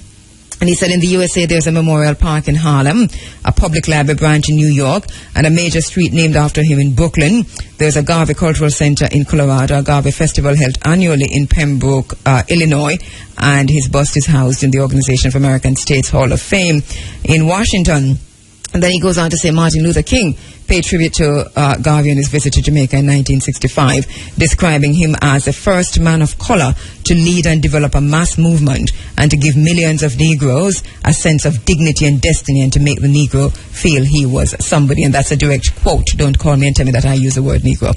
And so he said also that we owe Mwalimo Marcus Garvey too much to continue to allow this farce, his words, of a double conviction to mar his right to occupy without any encumbrance that most senior position in the rank of distinction and awards given to deserving Jamaicans. And then he talked about lest we forget. And I think it's important that we look at it in this global context and then to ask ourselves, how do we honor Garvey. He has the highest honor, first national hero. But how do we treat that? What does that mean to be the first national hero? If your birthplace is standing still, what does it mean? But Mwalimo Marcus Garvey Devon is more than just the first national hero of Jamaica. In fact, the word Mwalimo that you use, it means both a philosopher and a leader. Because you know a lot of philosophers, they talk a lot and write a lot, yes. but they don't lead. Right. So that's why we extol Garvey as Mwalimo. And as you mentioned, Martin Luther King in United States, a racist United States, gave him a national holiday. In 1987, we were only able to get a public holiday in the parish of St. Anne, and since then, nothing else. So in this 100th year, what should be done regarding that? Should there be a Mwalimo Marcus Garvey Day, a national holiday? A national holiday on August 17, Mwalimo Marcus Garvey Day, and we need to seriously revisit the process of teaching Garveyism, because without knowledge, the people will not know much about who. We have a generation coming up knows nothing about Garvey, and we are skirting around the problem. Even though, Devon, and to be frank, is that there has been some attempt to get the teachings of Mwalimo Marcus Garvey in the schools, and so we have to. I think we must celebrate that which, no matter how small it is, we must identify, take it out, look on it, and say, well, yes, we need to take another step, and we need to deal with it seriously, and not just putting 2 pages in a book, and then because the level of celebration about that act does not match what was actually done. And I say the Garvey need to be a people-led initiative now. We are waiting on the government too long. The people are strong enough to come together, plan their own thing. All that Garvey did not get any support from any government organization, and we need to take the cue from that and know. But those who occupy a position of leadership must not be let off. No, none at all. They are where they are because and they must be put to the people stake. Like Mwalimo Marcus Garvey. They must recognize and acknowledge those on whose shoulders they stand. Those who are in the Ministry of Culture are standing. And if they are not competent, they must move out of the way. Yes, and you can't just go around and call his name in vain, because we hear a lot of that on the stage, on the platforms, on the political pulpits. We hear a lot of that, invoking the name of Mwalimo Marcus. It is convenient to quote Marcus Garvey when fighting for a political side. I noted that in the article by Lance Nita, he also talked about the apathy and said, I think it's tongue-in-cheek that he said this, that, Jamaicans seem to have so much to talk about now and to concentrate on, including the IMF, the World Cup, we are passing the IMF test, fixing the economy, the runaway dollar, the high cost of living, the looming energy crisis, wanton crime, and the World Cup. And he's saying that there's so much on our plates, but at the same time, we're a complex people. We can do this and that in the 100th year of Mwalimo Marcus Garvey. There's a lot for us to achieve and a lot for us to move. Despite the World Cup, these are the sidetrack issues. The World Cup, the IMF is not a sidetrack. The IMF is like an arrow piercing us. It's part of the betrayal of the African people, by the Jamaican people, by those in leadership positions. But so, Devon, where do we go from here? Because here we come again, we have identified the problems. We know what they are, we talk about them. I hear you saying that this must be a people-driven initiative. Yes. And in what fact, do you have people do? In fact, on Thursday, we want to start that process at Jackie Roots' place on Milford Road, Thursday evening at 6. We want to have a panel discussion and reasoning to look at where we go in terms of Garvey. We look at Coral Gardens, we are not getting anywhere with that, and the whole African liberation. So we want Bridging to come. We have to come together, Angel. Government is not going to help us. Government think about Blenheim and Roxborough. They don't even think about Paul Bogle, Sam Sharp and the others. It's just two persons that they look at. So we want the brethren to come together. We have the Marcus Garvey Children in Discovery Bay. That's another project we want to look at. Those children who march with you on the Garvey every Day. Every year. Yes. Those children need uniform. You know, Garvey love to see the color, and you need to be well put together. And so we want to see if we can start an initiative to get him some uniforms. So all of this will be discussed on Thursday. Where? At Jackie Root's place, just above the Otrius High School on Milford Road there. So people know, you said Jackie Root's place, but I didn't know Jackie Root's other place there. Yes, it's just over. I think above the Adventist Church, and you just go through the gate above the Adventist Church where that's on Milford. You're passing the Otrius High School? Yes. All right, and you continue up on that. Where Campbell's Mechanical Enterprise used to be. So on Thursday, what time? 6 o'clock. 6 o'clock. So we want bridges, because we have to start this. It's 100. We are going to the middle of the year, and nothing. Remember, early in the year, I call Bridget, I say, I gave my number publicly. I say, call me, tell us what's happening. And one of the things that you did was that when you came in here, you said, let us do this, use a joined up approach to do this. Yes. For everybody who's doing anything to do with Mwalimo Marcus Messiah Garvey. We are not excluding the politicians, the mayor, the MP, anybody come together and let us do something. In this 100th year of Mwalimo Marcus Messiah Garvey.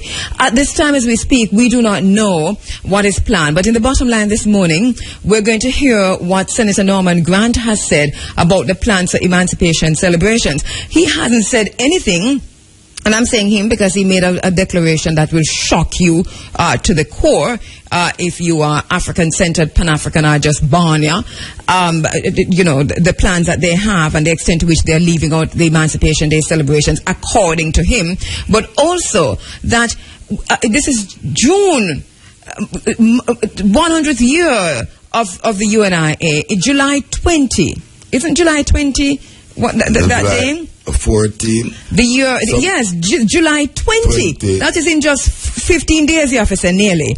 Well, you know, marks the 100 years since the formation of the U.N.I.A. July 20. Right? So that's that's a few days away. There are no plans by the Ministry of Culture to mark that day as we speak today. No right? plans. Secondly, let us say they're not going to do this in July 20, but they'll do it on August 17. I guarantee you, I have been asking the question, the government does not care to do anything in this 100th year of Mwalimo Marcus Messiah Garvey. And I support you 100% until they come forward. I will repeat, the government do not care about Marcus Garvey. In fact, they wouldn't mind we forget anything about Marcus Garvey. Well, we will not forget. We will not forget, and so that we'll continue to talk about it. But we'll also do more than talking. We will do. You said this must be a people-driven initiative. Yes. The only thing about it is that they have no shame, and so they will not be shamed. But and we are not ruling out public demonstration. Exactly, and we must not do it just to shame them. We must do it because we need to do it, because we must recognize our ancestor, because we understand the principle of Sankofa, because we understand that it is on Mwalimo Marcus Messiah Garvey's shoulder that we stand today, that we even have a voice in the public as we do. We must do this. So, Devon, Thursday is a gathering. Yes, a gathering. At 6 o'clock. Yes. And then from there, we'll hear much more. Yeah, we'll hear, because we have to start this process. We cannot allow Garvey, the most revered human being across the world, to be treated in this manner. We have too many times we shame visitors coming to us, like those group of visitors that Lance brought here, and they left here feeling totally disappointed. And we as the people need, even if the government is not trying to do, we need to begin to think of going there. We must do. And once again, I say to all groups that call themselves by the name of Mwalimo Marcus Garvey, I say to all groups that we will not be able to unite, we will not be able to have any kind of revolutionary change, and that might be a misnomer, but we will not be able to achieve anything if the conflict that we have is with ourselves and among ourselves. The conflict must be with the institutions that continue to oppress us. The institutions that will not celebrate Marcus Garvey. The conflict must be with that institution that are racist and oppressive, not among ourselves. Do not use this space either, the Running African space, to come and air your conflicts. Keep it to yourself. Right? But I'm saying the conflicts must be with the institutions. If the conflicts are with the institutions, let us have a conversation. Get over yourselves. Thank you very much, Devon. Thank you. We shall lead the way. So if you're born black, stick to that. Listen up as a matter of fact. I think it's time you understand. You're inside of the Africa Forum, Running African. Now 7:40, you're inside of the Africa Forum. When we lose our African connection, we lose our world connection. When we disconnect ourselves from Africa, we cease to be a world people. Without the African connection, we are a disjointed people, begging for the entry into somebody else's house. Going to be going into the main interview inside of the program this morning, and we're going to the phone lines to speak with Professor Horace Campbell. We've been talking about this all morning. He has written about Boka Haram. He has written about fundamentalism in Africa, and we want to talk about that within the context of the kidnapping of the young girls from Nigeria. Almost 300 young girls between the ages of 16 and 18 kidnapped, still not found.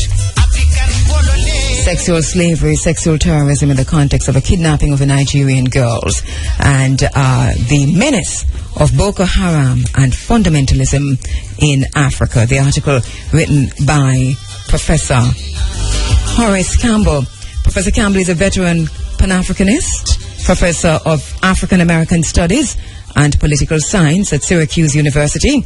He's the author of many texts, numerous texts, and including Global Nature and the Catastrophic Failure in Libya. Of course, you remember that's one of the books that we read inside of the Running African Book Club. He's joining me on the phone lines to talk about the menace of Boka Haram, but also about fundamentalism in Africa, contextualizing this. Standing by to speak with Professor Horace Campbell.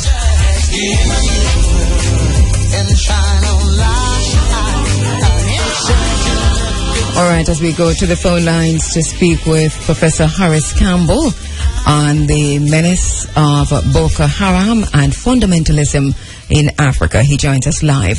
Professor Campbell, good morning. Hotep, welcome to Running African once again. Good morning to you, and thank you so much for inviting me. And I want to say greetings to all my friends, all my relatives, all my comrades, hailing up Neville and Verna, all the people up in the hills in Blue Mountain there, Richard, all of my friends and comrades. I want to hail them up and say that stay strong and hold that country together. All right. Professor, I have been reading the article that was published in Counterpoint, and thank you very much for sending that to me. And I've read so much since the kidnapping of the Nigerian girls, but this is one of the first ones that I've read that really put things in perspective. It is the information that was missing, that you wanted to connect the dots, but how do you do that? And I think you did that brilliantly for all of us. I hope that others will be able to read this when we're through. We'll say how you can get to that. So you have situated the kidnapping of the Nigerian girls, Professor Campbell, within a broader context of fundamentalism on the continent of Africa, Nigeria in particular.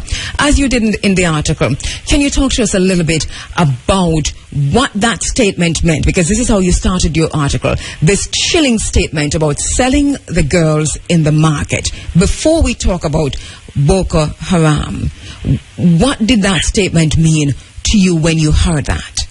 Well, anyone who has been through the experience of enslavement, and those of us who come from the tradition of 500 years of fighting against enslavement, when we see some young boys getting up and saying that they're going to sell other black people, especially women, into slavery, and to say that their religion authorizes it, we sit up and say, where have these people been? What society do they live in?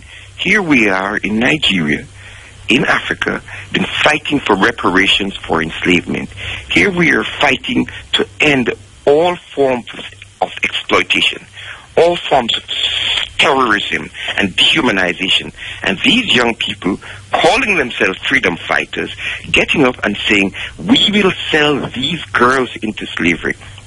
Now, we have to understand, what is it about a society that could create in the minds of young people that kind of dehumanization, that they could go out, kidnap young girls, go out, kill people, bomb people in bus stations, and wantonly destroy society.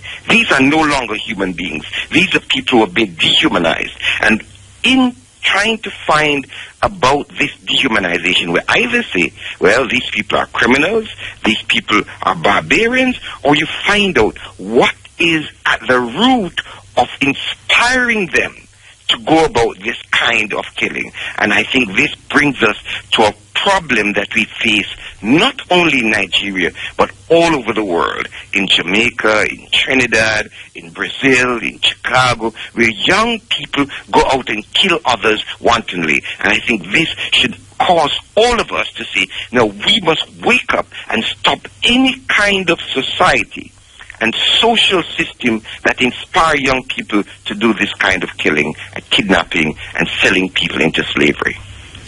So that in examining this, what do you find? You went, as deep as to say, unemployment are issues that we need to look at.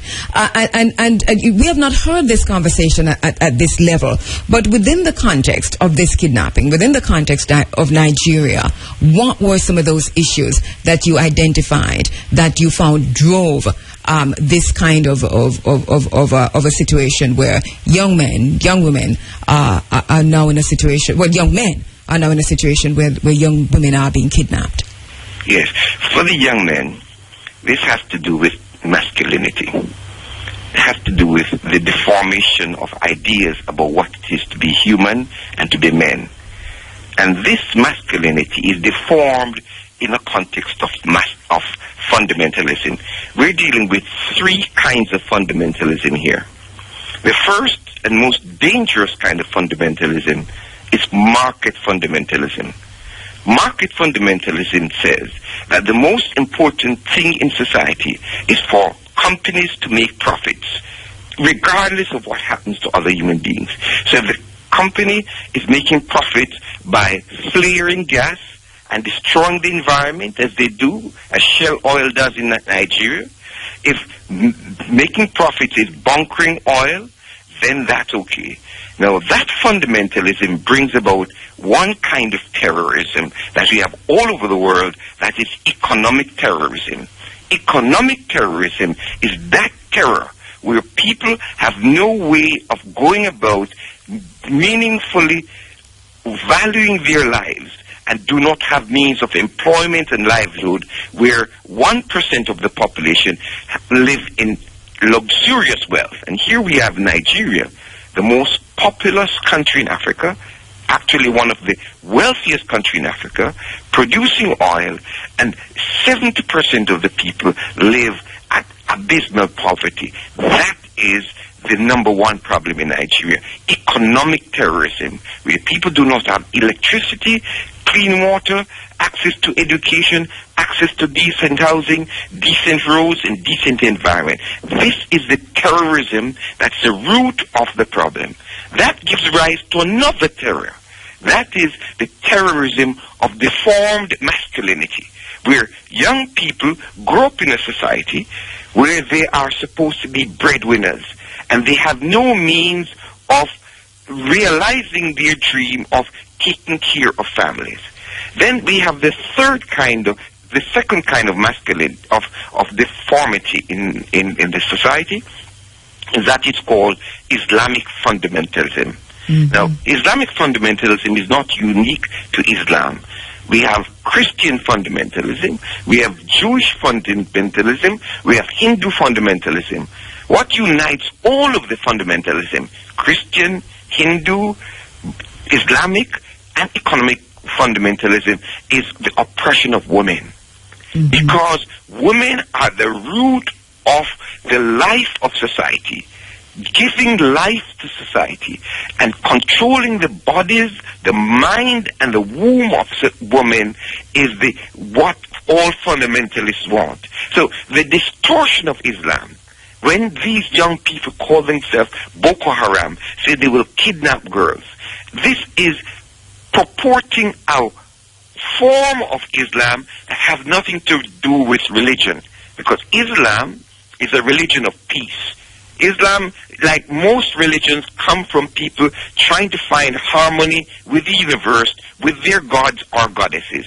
So this is a distortion of Islam. Now, this Islamic fundamentalism comes from a sect in Saudi Arabia called Wahhabism. Yeah. Wahhabism is a conservative, very, very reactionary sect of Islam by those who want to keep the royal family in place, and they have billions of dollars, and they help to finance this branch of Islam all over the world. And so we have, just as in Christianity, we have branches of Christianity. We have Baptists, we have Catholics, we have Anglicans. In Islam, we have different branches. Now, this is one of the most conservative branches. And now, in northern Nigeria, which is particularly blemished because of the conservatism of the ruling class in Nigeria, who have exploited the workers, the poor farmers, the women. We have this group that has risen calling itself Boka Haram, which was created by politicians in order to divide young people who they did not want to organize to make Nigeria a better society. I want you to pause for a moment, Professor, because you've said so much there. And it was in reading through your article that I thought to myself that this is a much more complex issue that needs to be understood from all these points that you have identified here. You've talked about market fundamentalism. You've talked about economic terrorism. You've talked about the issue of masculine deformity, and so much more. So how, for those who are listening, and in the article, one of the things I really liked is where you quoted from Kiwana, who's now Kiwana, who was just testified in Guyana. By the way, we've spoken about him last week in the Rodney trial. That economic terrorism is a placing of human beings in a situation in which they are without hope, space, adequate defense, means of escape and survival, or means of overcoming actual or threatening danger. Menace or oppressive force is the very definition of terror, which has not only a physical but also a mental element. Now, many persons can identify with that right here in Jamaica. All right, so let's start there. So my question now is, what made Nigeria so different that we had a Boka Haram? And I hear the different threads and themes that you have identified, such as the masculine deformity. What it is that we need to understand about the patriarchal society, which is Nigeria, that would result in something like a Boka Haram, a terrorist group like a Boka Haram? Well, thank you for making reference to Yusuf Kwayana, because he's one of the inspiration behind our movement. He is someone who inspired Walter Rodney. He is close to 90 years old now, and he is still in the fight against terrorism. And he inspired me to understand economic terrorism, which he says not only has a physical aspect, but a mental aspect. And we have that terrorism in Jamaica. They have that terrorism in Trinidad. In all societies where you confuse young people so they do not see the source of their exploitation. Now, we must understand what Nigeria is to the African people. Nigeria is potentially the leading force in a unified Africa. Nearly 200 million Africans. In 20 years, Nigeria will have 300 million people. Nigeria is very rich, and there is a tradition of fighting for decency, for well-being in Nigeria that is led by a Nigerian woman. If you know anything about West Africa, you know about the tenacity, the zeal, and the energy of Nigerian and West African women. These women led the struggle for independence and had a major strike in 1929. All patriarchs, all masculine, all external exploiters fear the organizing of Nigerian women. So the potentialities of Bring Back Our Girls campaign in uniting women across all religions, all ethnic groups, all regions is feared inside and outside of Nigeria, because the Nigerian ruling class is one of the most despicable in Africa.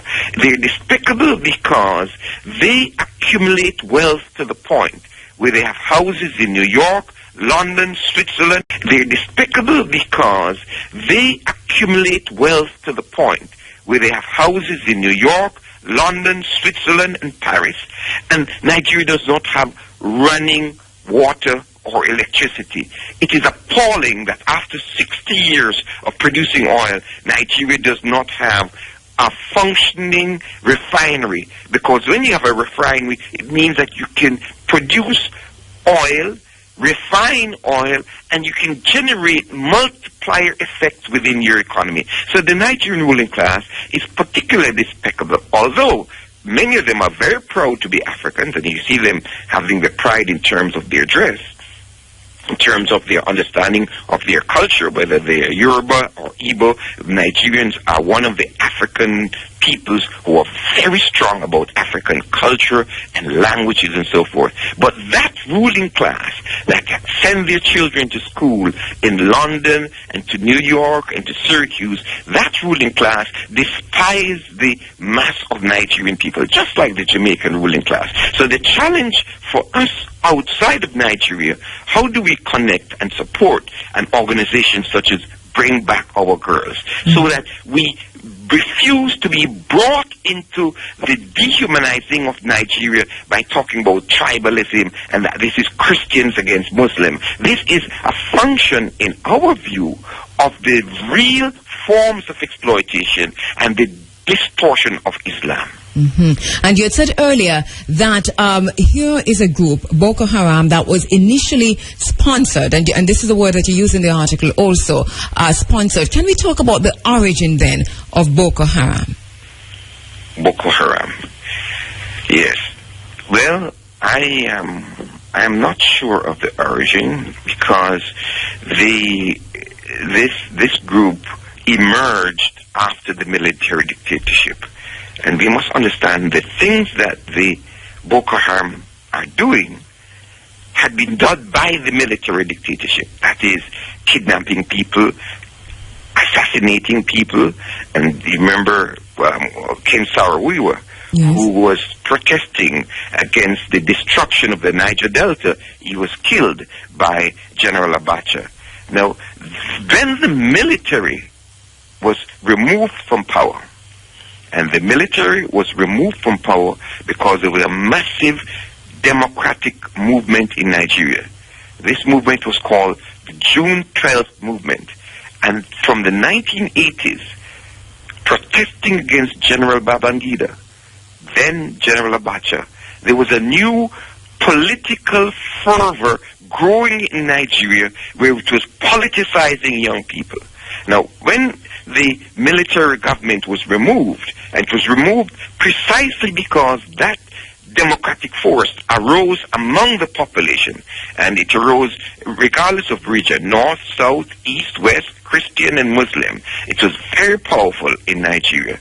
We had a form of democracy in Nigeria that is based on voting. I say this, a form of democracy, because real democracy in countries such as Jamaica and Nigeria and Trinidad uses the wealth of the society to give people life, health, water, housing. This form of democracy that they introduced to Nigeria, as they have in Jamaica, is called voting, and they vote once every 4 or 5 years. And this voting just presents the competition between different sections of those who have money. in the case of Nigeria, they came up with something called zoning. That is, the political power should go between the north and the south. And because there was a man called Obasanjo, Olusegun Obasanjo, who was the president after 1999 when Nigeria returned to civilian rule.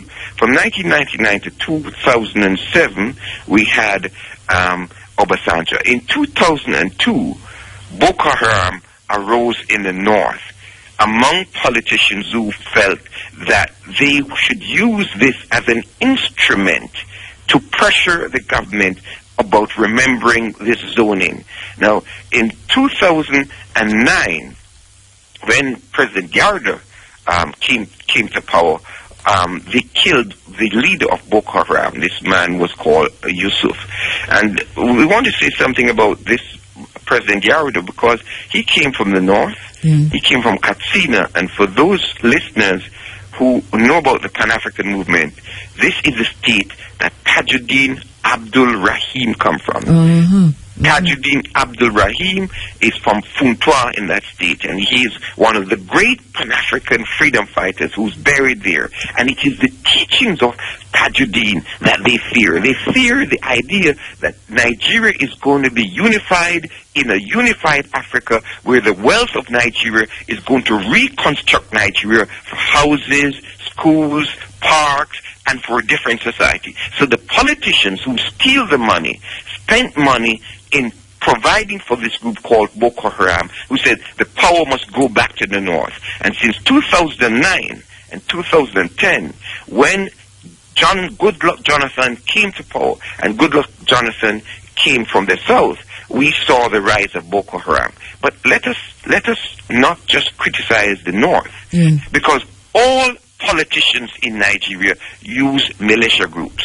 They have not just Boka Haram, they have cults. They have Christian cults who deal with all kind of devious and deformed activities. So let us not just stigmatize the North with this problem of how the exploitation of Nigeria manifests itself within the body politics of Nigeria.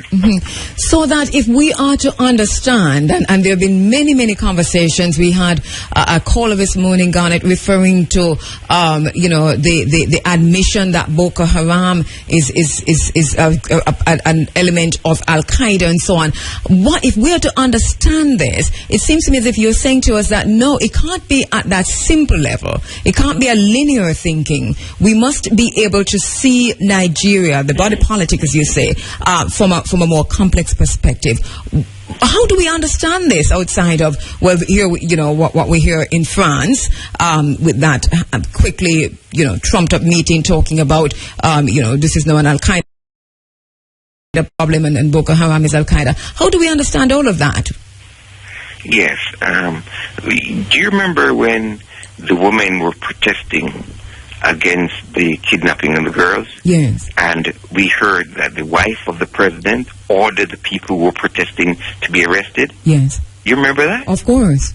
It means that for the political leadership of Nigeria, their stay in power is more important than the well-being of the girls. The corruption of the political system that I'm speaking about is of dimensions that one really have to understand the wealth of Nigeria to understand the depth of the corruption. Nigeria has an army of over 200,000 persons. Many of the people in the army do not have the ordnance, the weapons, the equipment because of the corruption where the money, more than 20% of the budget of Nigeria goes to security, but the resources are not there. Now, for many people in the West, especially in France, in Britain, United States, and Canada, they want to put this one form of terrorism, that is Islamic fundamentalism and Al-Qaeda, because it feeds into the hype to frighten Western people about a global war on terror. We don't know what this thing called Al-Qaeda is. The same people who are fighting Al-Qaeda are the same people who finance and sponsor Al-Qaeda. France is sponsoring terrorists in Syria. they sponsor the same terrorists in Libya, as we pointed out in our book, Global NATO and the Catastrophic Failure in Libya. So this thing called Al-Qaeda is the same kind of manipulation where the United States went in and financed Osama bin Laden until he was no longer useful to them. That is what is going on all over the world, what is called terrorism. We have a real problem of young men who are deformed at the mental level and who are manipulated by outside people. Now, for many years, the Nigerian army, who do not want the country to divide it because they suffered in 1967 to 1970 when the country was divided and over 3 million people were killed. The progressive Nigerians made a pledge that their country would never be divided again. Now, France is afraid of Nigeria. They want to make sure that Nigeria is divided because Nigeria would be and will be one of the most powerful countries in Africa. If you want to see the potential of the power of Nigeria, look at their film industry. Look at their art and their culture, because Nigerian film and art shows what will happen when Nigeria explodes. Now, the United States government wanted to brand Boka Haram a terrorist organization, but the Nigerian government resisted because they say this is an internal situation. But for the past 2 years, the situation has gotten out of hand. It's just unspeakable, the kind of bombings and killings that you hear of every day. And the entire political leadership in Nigeria is responsible for this situation, because there are many decent people in Nigeria who want to get rid of Boko Haram. But as some people have said, the government know who these people are. The military in Nigeria say, we know where the girls are, but we don't want to be able to harm them. So this is something that requires international collaboration in support of the women, not in support of the governments. In other words, those governments of the United States, France, Britain, and Canada wants to go into Nigeria. We must support the efforts of the women. In fact, one of the things we've been talking about in the Pan-African movement, which we should have a big peace march of 1 million women to go and free those women, finding non-military means, because we said every one of those boys who in Boko Haram have mothers and aunties, and they should be the ones we get to say, speak to your children, get them out of the trap of these people who are manipulating them to go out and say they're selling their brothers and sisters into slavery, and they go into the park and kill their brothers and sisters. I'm going to take a quick break, Professor. Please hold the line, because I can hear the questions, and I see some coming in by Twitter and so on about whether or not Boko Haram then is a terrorist group, whether or not Boko Haram is really connected to Al-Qaeda, or is it a homegrown group that is responding to all these different elements of terrorism in Nigeria and has no connection with Al-Qaeda in your perspective. All right, quick break and we'll be right back. 8 minutes now after 8 o'clock, you're inside of the Africa Forum, Running Africa, and we're speaking with my very special guest who is on the phone lines, Professor Horace Campbell, talking about the menace of Boko Haram and fundamentalism in Africa. Professor, just before we went to the break, I'd kind of just paraphrase some of the questions I see coming in from the social media. People are asking generally, what are your thoughts on this connection to Al-Qaeda? Do you think they're really connected to Al-Qaeda, that is Boko Haram? And if not, then why say so? Okay. Well, the Boko Haram, from what we've understood from all the writings, and we must understand that this is a moving target, that this thing started within the body politic of Nigeria, but since the NATO intervention in Libya in 2011, there's been a spread of Islamic movements in that region, in Mali, spread of weapons, because the West supported the jihadists. The people who they call Al-Qaeda, they supported them in Libya. And those people have weapons that have moved all over West Africa. So we must understand that this beast that is called Al-Qaeda, we must see that this is opportunism and manipulation. Now, the situation has been internationalized. So if Boka Haram is homegrown. Clearly, they have people who now want to benefit from the publicity, because this publicity about selling the girls has catapulted Boka Haram into an international, as they call in the West, terrorist organization, because they have crossed international borders, crossing into Cameroon, into Niger, and into Chad. So the situation of having connections with groups outside of their own region in northern Nigeria is something that is developing. And it's developing because of opportunism in the context of the massive publicity that they've gotten from saying that they're going to sell young girls into slavery. Sell young girls into slavery. Those girls, Professor Campbell, have still not been found. You just mentioned, and the Nigerian government has been saying it, they know where they are, they don't want to go and hurt them. But what is your thinking on this? Why has it been so difficult? How do you contextualize the delayed response of the Nigerian government to the situation? And do you think that these girls, almost 300 of them, will be brought home? Well, even if and when they're brought home, you must imagine the trauma that they have been through to be kidnapped and the kind of sexual terrorism that they're undergoing at the present moment. Because anyone who say that they can sell girls into slavery have no qualms about terrorizing them sexually.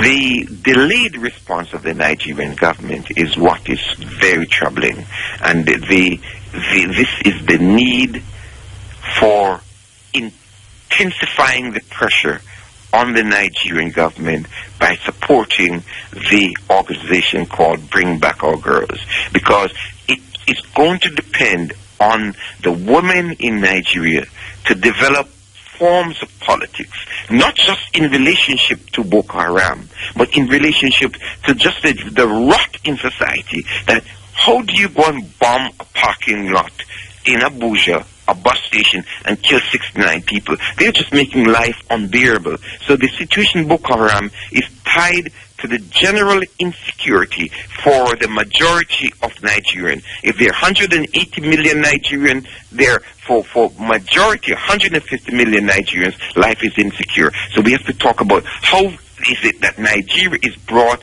into peace and reconstruction, and you definitely need a new mode of politics.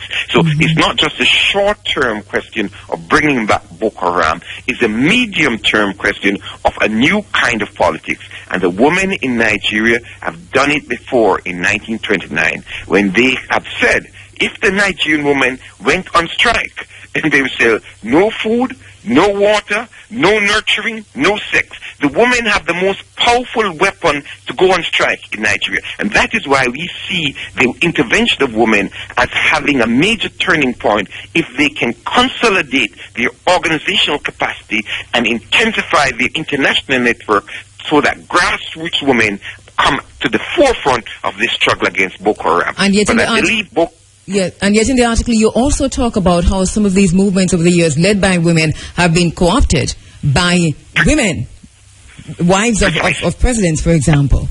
Precisely. And that is why we have to speak about the non-violent, the new forms of political organizing, because one of the things that happened in Nigeria all over the world, when you see women starting to organize, they go out and put women as the leaders. They put women up who will reinforce the same economic terrorism with a woman who will stand silent where other men put guns into hands of men to shoot on other people, and those women keep silent. So we have to see how the wife of General Babangida tried to co-opt women, and one of the big things about what they call international NGOs is to tap into the energies of women so women do not organize for the new politics. And all over the world, whether it's in Jamaica, Barbados, Trinidad, Guyana, Nigeria, Zimbabwe, we need a new form of politics. This politics, which is based on voting every 5 years, is not taking us anywhere. It's not changing the structural conditions of economic terrorism. Professor, with just a few minutes to go inside of this this segment of the program, I want to talk about the amassing of the military, Nigeria, France, USA, France, Africom. I want to talk about how do you... It seems Nigeria recently, we heard, said to the United States, we do not want, and you can correct me if I'm wrong on this, we do not want Africom headquartered, for example, in Nigeria. But now... Or Africa. Sorry? Or Africa. Or Africa. What does the call and the reaching out to the international community, the conference or the sit down as it was in France, and the sending of 100 military people? Now we're hearing about the training of the Nigerian army, the presence of France and Africom in that area, not just Nigeria, Niger, Chad, Mali, and so on, as a result of the kidnapping of the girls and the internationalization of this problem. How does that affect the militarization of that entire region, the continued militarization of that entire region? What we as Pan-Africanists are ashamed of is the fact that it took the calling of the French president for the president of the Cameroon or Chad or Niger to say we are going to collaborate with our brothers and sisters in Nigeria to solve this problem. We are ashamed of that because as Pan-Africanists, we believe that what happens to our brothers and sisters in any part of the African world should be our concern. So Pan-Africans should not wait until France calls any meeting to solve the Boka Haram question. We must understand that the Nigerian army is very proud. We have, as I said, over 200,000 men and women in the Nigerian armed forces. The Nigerian army brought peace in Sierra Leone, in Liberia.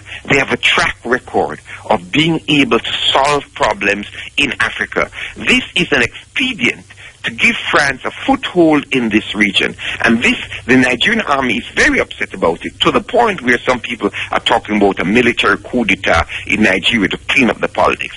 We shudder at the thought of a military coup d'etat in Nigeria because it would set back the entire African continent, because no military government can solve the problems of economic terrorism in Nigeria. But the handling of this problem by the political class in Nigeria, and the political class not only includes the present president, but the opposition and all the governors who use the wealth of Nigeria to send outside. We need to concentrate on how to change the politics of Nigeria, not just the present political leadership. And the problem of Nigeria is an African problem, isn't it? To what extent does Nigeria differ? As you talk about earlier, you mentioned that, listen, it's not just Islamic fundamentalism. We're talking about Christian fundamentalism. We hear about, this war on Joseph Kony forever. That's going. I've never seen anything like this in my life. This whole Joseph Kony. Well, just think about it. This thing about Africom is a joke. Because the United States will send 100 troops to help train 200,000 Nigerian soldiers. They've sent in Uganda for the past 5 years 100 troops to try and find a ragtag groups of 200 people. When the United States have the best electronic surveillance in the world, it is a joke. This is a way of keeping Africa in the eyes of instability, to project Africa as unstable. Many people are talking about the United States remilitarization of Africa, and they talk about the United States having 4,000 troops in Djibouti, the United States have 1,000 troops in 100 troops, but in Uganda, and trading all over Africa. We should not forget that Africa has over 1 billion persons. All of Africa do not want French and U.S. troops in Africa, because those are the countries that killed Patrice Lumumba, helped to incarcerate Nelson Mandela, supported apartheid, helped to keep Jonas Savimbi, and now they killed Muammar Gaddafi.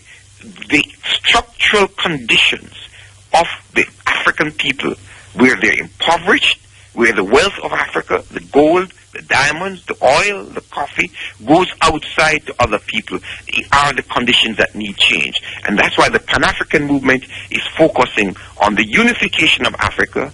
Pan-African movement is focusing on the rights of the African people, women, youth, men, and the reconstruction of Africa. And this Boka Haram is a tool in the hands of northern oligarchs and external forces who do not want to see the reconstruction of Africa. We have a lot of work to do. One of the things that you have done in this article, and this brings our attention back to Jamaica, back to the Caribbean. You have been making that connection throughout the program as you go out. This understanding what economic terrorism is and what lessons can Jamaica learn, if any, from Africa, from Nigeria in particular, and the response of young men in Nigeria to economic terrorism. Any lessons in that for us, Professor? Oh, many lessons. Jamaica is a very rich and very youthful, very energetic society. And what they've done in Jamaica is turn young people against each other. We have these tribes that have been created in Jamaica based on political parties. These tribes have oligarchs that put guns in the hands of young people, and then you have no-go areas. And in these no-go areas, the lives of all of the working peoples are affected. So you cannot do trade union organizing, you cannot do community organizing, you cannot do church organizing in these communities. And these gun persons who are paid by political activists in the society terrorize communities. And so you have, if you have in a place like Jamaica, a place like Flanker, which is a place populated by guns, and just down the road, you have tourists, and tourists are unsure, and they can walk about freely, and the tourists are not affected, but the working class communities are affected. So all over Jamaica, the working class communities are affected by this level of gun violence. And I've seen my own friends being shot down and killed because of this inhumanity, this dehumanization that is caused by the politicians. And we cannot. When I have friends in Jamaica, because I grew up in Jamaica, and I cannot sit with people who are known to have friends who are politicians who put money in the hands of people to kill each other. I cannot sit down at social events. So I have great difficulty, because not only since I was growing up, I can never sit down with men who talk about the body parts of women. I cannot sit down with men who dehumanize women. I cannot sit down with men who demonize homosexuals. So I cannot sit down with people who also put money in the hands of young people to kill each other. So each of us have to draw a line in terms of our social life about this terrorism which goes on in our communities. How could you kill 70 people in Tivoli and we do not have a real inquiry into it? Just as how after 34 years, we are having an inquiry into the assassination of Walter Rodney. We want to ensure that Jamaica, Trinidad, Guyana is changed from this thing of having young people going out to kill other people. Professor, well said. We're not going to add anything to that. We just want to invite you to come into Jamaica in August for our Marcus Garvey celebrations, because I think that we need you here. We're going to talk to you off the phone on that and send you a note and so on. I think that we must continue these conversations. We must have this discussion, and we must have it at many, many different levels. Thank you very much, Professor Harris Campbell, as usual. Thank you, and greetings to everybody, and let all of those who follow the teachings of Marcus Garvey about the unification, the freedom and independence of Africa focus not just on blackness, but on being good human beings. Thank you very much, Professor Harris Campbell. What you wanted us to be. Professor Harris Campbell there. We are what we are. Veteran, Pan-Africanist, Professor of African American Studies and Political Science at Syracuse University, author of Global NATO and the Catastrophic Failure in Libya, one of the books we read in the Running African Book Club, you'll remember. Much more to know, much more to learn. He talks about economic terrorism. It's something that we have to pay some attention to ourselves here in Jamaica. Attacks on masculine pride, attack on women, the continued tribalizing of our people. Once again, to go to UC, Kheru, who talks about economic terrorism, explaining what it is.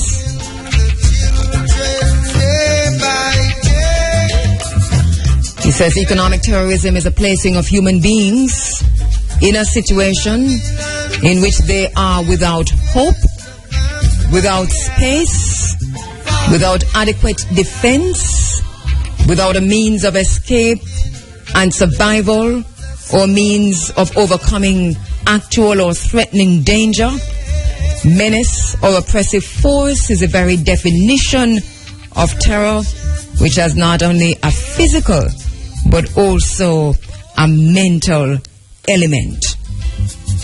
This is our condition here in Jamaica, and we must call it what it is: economic terrorism. And whether you want to link it with Al-Qaeda, that is your business, but we are linking it to those who continue to betray the people, especially the masses of the Jamaican people, who are the African people in Jamaica. The poor continue to suffer from the terrorism of the structural adjustment policies of the IMF, of the World Bank, of the selling out and the giving away of our land to China without consultation, without thought of tomorrow and the tomorrow people who are our own people, our own children. So this is economic terrorism. And if it is that we're going to have to rebel, we must give history a revolutionary push. We must do what we have to do. We've been trotting on the wine press for too long, for much too long. Babylon system is the vampire.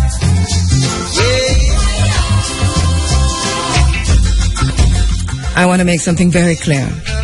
I want to make something very clear about where the campaign to bring back our girls started. It started right here, on this program, guided by Nana Erna Brodba. It started here, okay?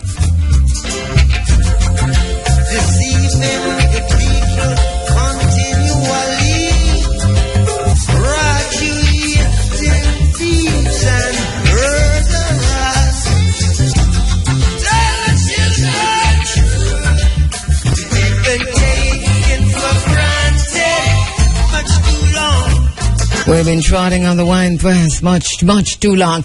All right, time on IRA from 8:30. Time now for the cash pot draw. Now 8:34. It's time now for Kanako Brasilia with Roger Hasfall.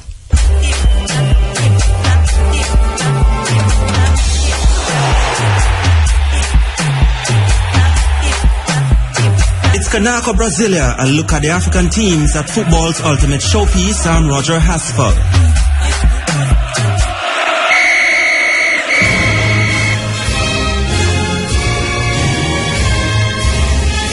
Ghana is in the pressure cooker group G, where it plays the United States in its opening match on June 16.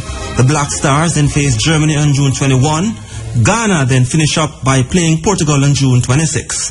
The Black Star plays with tactical flexibility, meaning it can line up a 4-3-3 or a 4-2-3-1 or even 4-4-2. Ghana will play fast counter-attacking football, but a shaky defense could be its downfall. Kevin Prince Boateng will come face-to-face with his brother Jerome Boateng when Ghana meets Germany in their second group game, and he's hoping it will be one of two times. It's like a Champions League, you know, anything can happen. Every team can beat every team. Like, it just depends who makes less mistakes. And we proved, even in 2010, that we can challenge the big teams. And I think we're even stronger than 2010. I really believe in this team. I believe in the Black Stars. We have, like, the perfect mix between young and old players, experienced players. And I think it's about time that the African countries they set their mark in the world.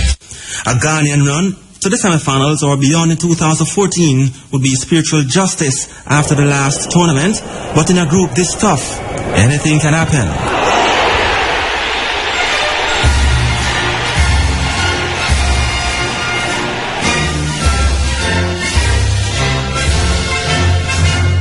Cameroon is in Group A, which is harder than it looks.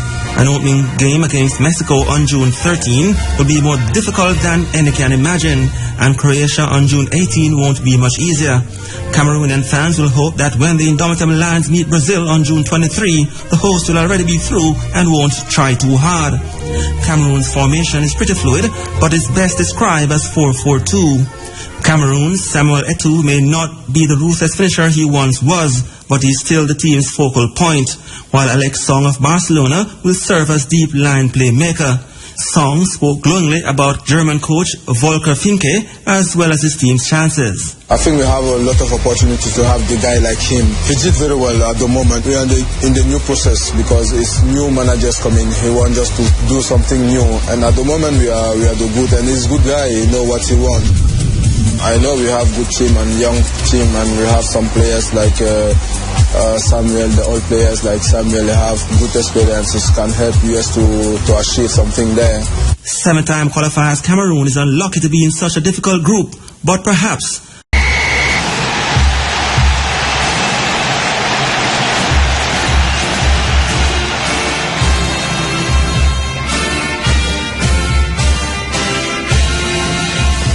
Nigeria is in Group F. It opened its World Cup campaign against Iran on June 16.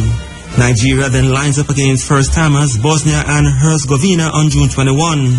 Nigeria will be hoping Argentina will be through to the second round by the time those two play on June 25. A cross between 4-2-3-1 and 4-3-3 formations, the Super Eagles has varied its approaches, sometimes pressing and sometimes sitting back. Fernabashe's Emmanuel Emenike will offer pace and power up front, while Chivio's Victor Obina also has a good record for the national team. In midfield, Victor Moses will add width, while Chelsea's veteran John Obi Mikel will hold down the center, playing simple passes. The defense is young, but has a large number of caps. Middlesbrough's Kenneth Omeru is only 20, but has played for the national team almost 20 times. Celtic's Ife Ambrose will play alongside Monaco's Ellison. And in the net, it's Lille's Vincent Enyima, a decent shot stopper who is also phenomenal at taking penalties. He could be a double hero in a shootout. Nigeria is in an easy-ish group, though beating Bosnia to get second place is a tough task, but could make a run.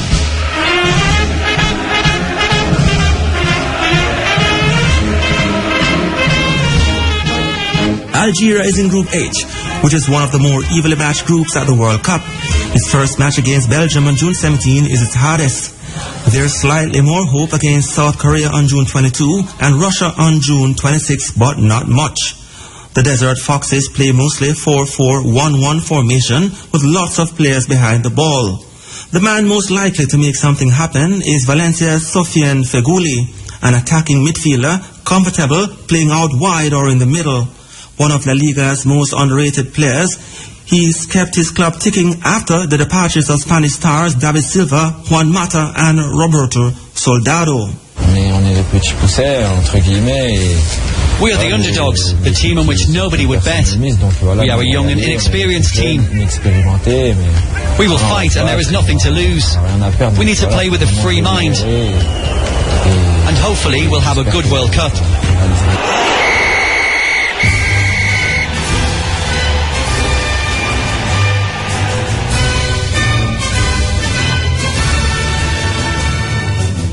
And the Ivory Coast has some unfinished business to do in Brazil. After early exits in 2006 and 2010, the going should be more comfortable for the Elephants this time around. They have been placed in Group C alongside Colombia, Greece and Japan. They should be confident that they can make it third time lucky in progressing through to the knockout stages. Much of the expectation lies heavily on the shoulders of former Chelsea superstar Didier Drogba. He is his country's all-time record goal scorer and someone whom his teammates will look upon to lead the way into the second round. My World Cup dream is to play the final in Rio, to win it and to bring the cup to my country.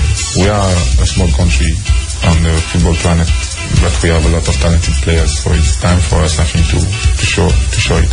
I'm a dreamer. The same way I was dreaming of lifting a Champions League when I was 16 or 17 and watching all the games on TV. It's the same way I've been dreaming of lifting a World Cup since the first time I saw Maradona holding it in his hand. You know, there's nothing bad about dreaming, so I keep on dreaming it. Aside from Drogba, Ivory Coast harbors some extremely talented players, among them Manchester City's battering ram Yaya Toure and Gervinho, who has set the Serie A alight with Roma this season. Ivory Coast have avoided a group of death this time around, but while they face a mightily difficult second-round tie, it is hoped that Drogba can help to muscle his side through to the quarterfinals and beyond. That was Kinako Brasilia today, a look at the African teams at football's ultimate showpiece. I'm Roger Haspel. Thank you very much, Roger Haspel. It sounds exciting, doesn't it? Football's ultimate showpiece in Brazil, Kinako Brasilia. Of course, Kinako meaning it is time. So it's time for Brazil. And Ivory Coast looking pretty good in terms of the players. And I was saying this to Roger last week that, you know, individually, each player, a lot of the Yaya Toure, Didier Drogba and so on, it's looking, there's a team that looks like it should win. But we're hearing criticisms about the way players play selfishly on the Ivory Coast team. There's also Nigeria, and of course Nigeria expecting to do well there. Kinako Brasilia brought to you courtesy of Total Tools, now opening Kingston, 34 Slipe Road, and Bounce Out Party and Furniture Store, Turtle River Plaza, Otrias. Thank you very much, Total Tools, now open in Kingston, 34 Slipe Road, and Bounce Out Party and Furniture Store, Turtle River Plaza in Otrias. Lana Gay Green is standing by with the local and international headlines coming up in a little while. Now, 8:44. How are you doing, Mr. Wade Brown? I am doing great. World Cup time. Yes, isn't it though? Can we actually say World Cup? Yes. It's not a feature. just driving. Right, so Kinako Brasilia. So you're heading to Brazil? I would love to be there. Trust me, I would love to be there. Yes. How is it looking to you in terms of the teams going in and the top teams, the 4 top teams? Well, you know, Argentina through and through, but Brazil and Spain, they're really, really looking good. Okay. Really looking good. That's 3? Argentina, Brazil, Spain? Germany would be the 4th to me, but the German team, they're having some injury problems because Royce is injured, and I don't know, because just having some form of injuries in the camp, and I don't see them repeating what they did last time around. So I'm not putting them on the same level as Brazil or Spain right now. What about Holland? Dutch team, you know, the funny thing is, I don't see. They could go to the quarterfinals, but it depends on who they meet, because they're in a group with Spain and Chile, and for some reason, I see Chile coming out of that group with Spain. So really? Yes, I don't know. I just feel like I wouldn't have thought so, but then I'm not. I feel it. It's a tough group. Group B. You're just feeling it. It's a gut feeling. Yes. Well, I'll remember that you said that. Chile's going to cause some problems. Okay. And then we're looking here at the African teams. I still haven't decided. I know Algeria. I'm not with Algeria at all. I'm really not with Algeria. And before anybody say anything, you know, I normally carry Egypt. Egypt, well. Right, I normally carry Egypt, but Egypt not there. So you can join my team, Nigeria, the Super Eagles. Yes. Well, yes. I think it's, for me, it's a toss-up now between. What I say, I have a soft spot for the black stars. Ghana? Yes, but so it may have a problem. I'll go with anyone apart from Algeria. You know, Ghana, they're in a very, very interesting group, because with Germany and Portugal, I don't see Portugal being as strong as some people think they are. So I don't know if Ghana could maybe take their spot, or maybe even Germany. They could be up for the picking right now, because with Royce being injured, I think yesterday or the day before, who knows? But you think Nigeria is strong? I think Nigeria, the thing is, they're in a group with Argentina, which is my team. But okay, Bosnia is a surprise team in that group because they have some good players like I think Dzeko at Man City. So who knows? But if Nigeria they get their act together, they could take it. True. Well, it's really exciting times, and it's just what 2 days? Oh, how far away from it? 3 days. Thursday, yeah, just a few days from the whole thing. Well. We'll watch it where we can. And Messi takes it in Brazil. My God! Because this is what I'm saying. I've said that I don't. It's to me, I can't see Brazil losing. But then, at the end of the day, football is what it is. Yes, definitely. So, well, let's see. It'd be good if they win. but the World Cup has been in Brazil before. Did Brazil win? On home side, I think they did. Let's see, which year was that? I know they lost to Uruguay. And on home soil, which led them to change the national colours, the team colours, to the canary yellow and blue we have right now. I can't remember the last. The very first World Cup, was it played in Brazil? The very first World Cup. Check. I can't remember the exact. Okay, well, location. If you can't remember, I wouldn't even venture. Because I was going to say I thought it was played in Brazil. I don't remember. I wasn't born. Remember, no, you never born it. It's not like Roger, he was around it. Oh, Roger the born. Yeah, Roger was there. Okay. What year was it? The first World Cup, 19. Well, put him in a tough spot. Showing my age right now. No, just find it, man, and tell me, because just Google it. Yes, you want to complete it. No. But I think it was played in Brazil. Anyway, another big thing happening today. It's Montreal deal. Montreal. You spell Montreal, right? Montreal, yeah, but I'm telling you, your boy's not going to win. Mark my words. Not going to win today. Mark my words. Why are you attacking me so much? He's going to win. He's very comfortable with. He says that he really is very comfortable. Rosberg is on pole, and that's fine. Yes. The rivalry heats up. They said they are still friends, and I don't believe they are. I don't believe they are either. But Hamilton really, is in fine form. Well, Mercedes is in fine form generally, but Hamilton is in really, really good form. Such is Rosberg. I think this is going to be a very, very interesting race. I hope nothing happens to any of the two vehicles. That's Rosberg or Hamilton. Vettel might very well just crash out. No, come on. It was what was it? Third in qualifying? Is it? Yes, it was third in qualifying. It was third in qualifying, so I think you might put some pressure there. Yes. No man. Well, you see, Red Bull is having a serious problem with their cars. You know that? Yes. Serious problem. So that's not going to go anywhere. But Hamilton is going to take it home. Team Hamilton. You won't. Hashtag. You won't. Hashtag Team Lewis Hamilton. You won't. Hashtag Montreal deal. I'm telling you, real deal. My words, you won't take it on. So Canada is a place today. It's going to be really exciting. Yes. The first World Cup was in 1930, it seems. 1930. Yes. Roger was around. Roger was around. Yes, that's what Roger says. Yeah. Uruguay. All right, we know he was it. I said it was in 1930, and where was it? Uruguay. It was in Uruguay. Yes. And who played? We had. Let's see. There were how many teams in that? 13 teams. 7 from South America, 4 from Europe, 2 from North America. Oh, yeah. A handful of teams. Yes. Did Brazil play? It seems they did. Let's see. The final was between Brazil and Uruguay. Why do I think that Brazil was in the I don't know. Anyway, I don't know that much. Don't know where I'm going with this. But it says Argentina, Uruguay, US, Yugoslavia. I'm seeing. No, Uruguay beat Argentina in the final, it seems, to become the first nation to win the World Cup. So Brazil wasn't in that final. So Uruguay was the first nation to win the World Cup. Okay, and they won at home. Yes. Oh, that's interesting. All right, so now it's Brazil and they at home. Argentina is going to take it on Brazilian soil, and the world will have to hail Lionel Messi. So do you? You've been fighting for that for a long time. You're still on that trot? No, he's the second best player I've seen in my lifetime. Okay. Yes, and he deserves some credit. All right. So and the goal difference? The goal difference. I mean, in terms of him scoring, maybe 5 goals. Okay. Yeah, because. If they play him as a false 9, he could score more, but I'm not certain they're going to play him like what they're playing at Barcelona, so he should be playing more as a number 10 which is creating chances and controlling the tempo. So maybe 4 or 5 goals. Okay. Thank you very much, Mr. Wade Brown. We're keeping an eye on that one.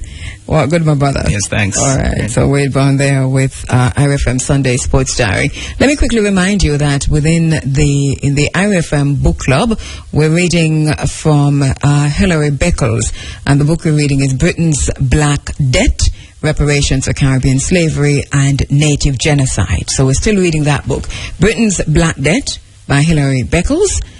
Reparations for Caribbean Slavery and Native Genocide. That's a book we're reading. Try and get your copy, read with us, because once we're through, we hope to do a detailed, in-depth interview with Hilary Beckles. 3 minutes now after 9 o'clock, and we're going to be going to the phone lines to speak with the Director of Culture in Education in the Ministry of Education, Amina Blackwood Meeks, who will be speaking on the upcoming launch of the Cultural Agencies Association. I think that's what it is, but she'll correct me if it's not, in Jamaica, and that is scheduled for very soon.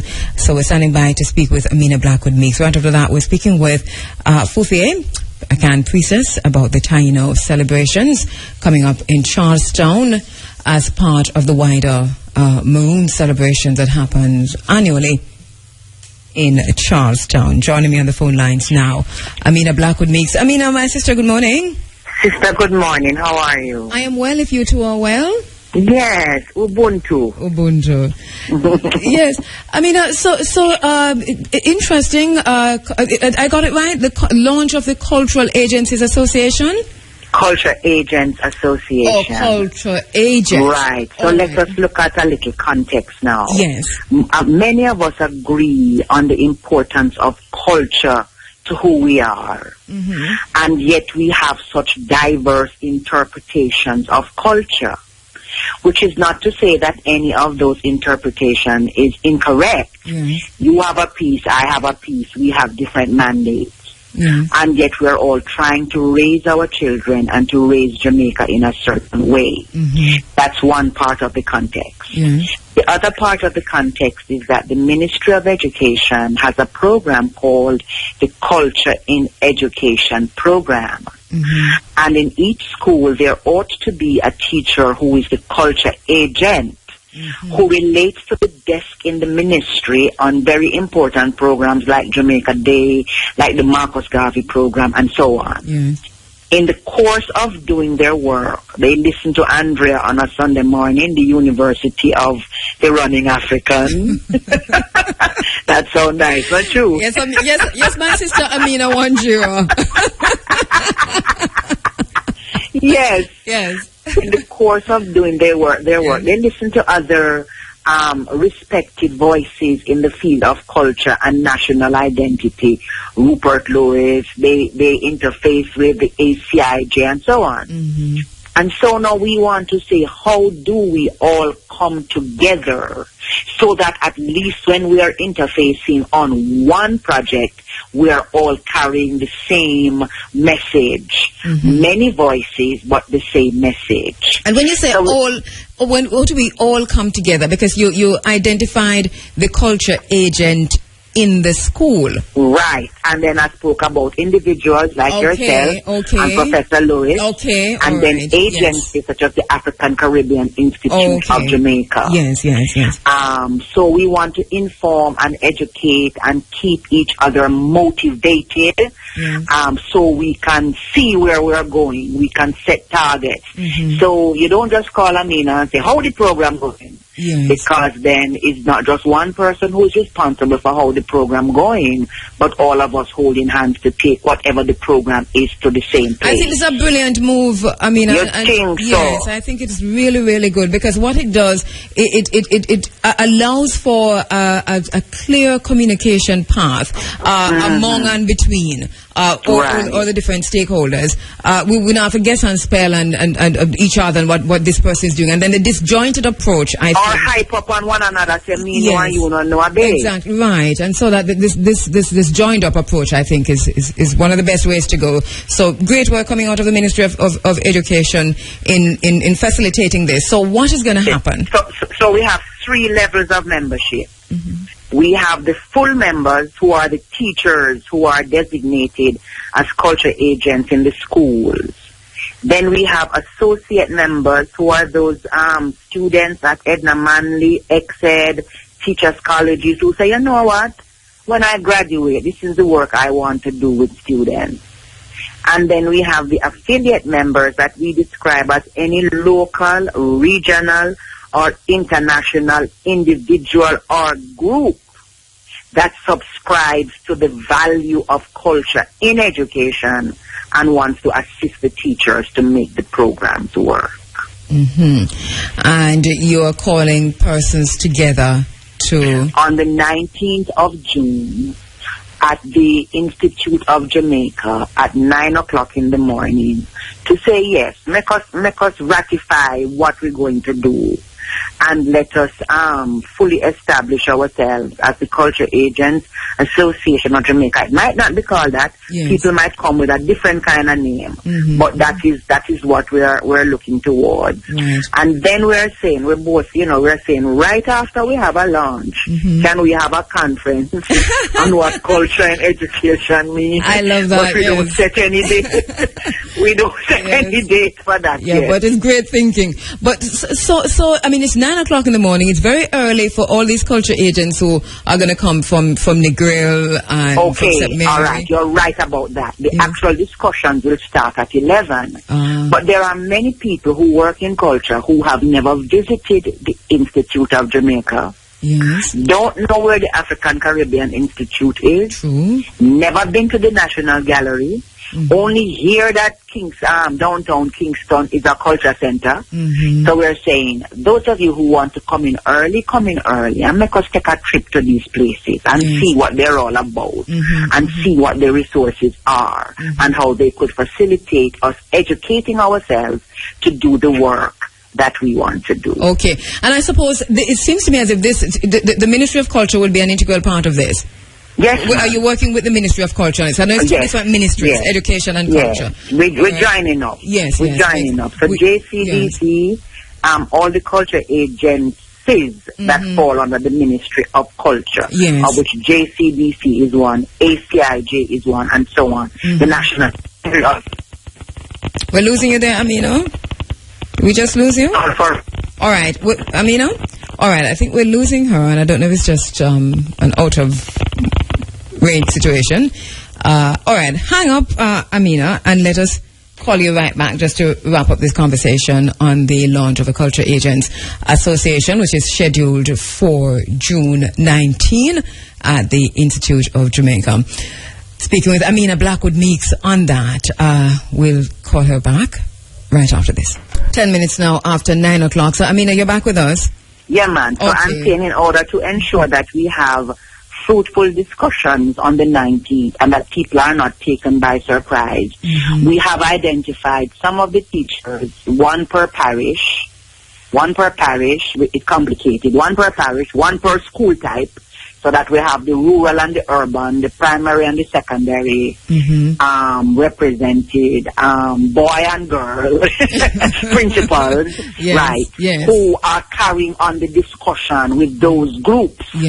So that if every single 1,200, all 1,200 won't come, but if 100 of us meet, that's our target. So 10% of who we are meet, then we can truthfully say, I have consulted the culture agents or agencies in my school type, and this is what they think should be deleted, subtracted, amended, and so on. So we have a document and a shape and form that truly represents where we want to go. All right. And this is an invitation only, or can persons who are listening? No, man. Just come. It's our thing. Thank you for that question. Yes. If you think you fall in any of the categories, if you're a culture agent in a school, if you're a student at Edna Manley, ExEd, or any of the teachers' colleges, if you are just a person who have an interest in say, I like that and I want to be a part of it, if you belong to any of the culture agencies and you have not yet been to the Facebook page, which is JACIEP Culture, then please go to the Facebook page, you see the information, and just come to the Institute. Give us a Facebook page again, that link? JACIEP JACIEP, which is Jamaica Culture and Education Program, but we also add culture. So it's JACIEP, that's one word, and then culture. All right. Okay, sounds good. It's the 19th again. It's at the Institute of Jamaica. And yes, you're God invited. bless you. It starts at 9. The discussion starts at 11. Yes. Thank you very much, Amin. And we're linking with you again to see how it went and then to have a conversation with you as where from now. How we go forward. Yeah. All right. Thank you, my sister. Bless you, my sister. You too. And send me the spelling of my new surname. I love it. We'll do. Well, good. All right, Amina Wanjira. She says that the spelling of her new surname. This is interesting. All right, 13 after 9 o'clock. When we come back, we'll speak quickly with Fofie. Running African, reuniting the African family for development.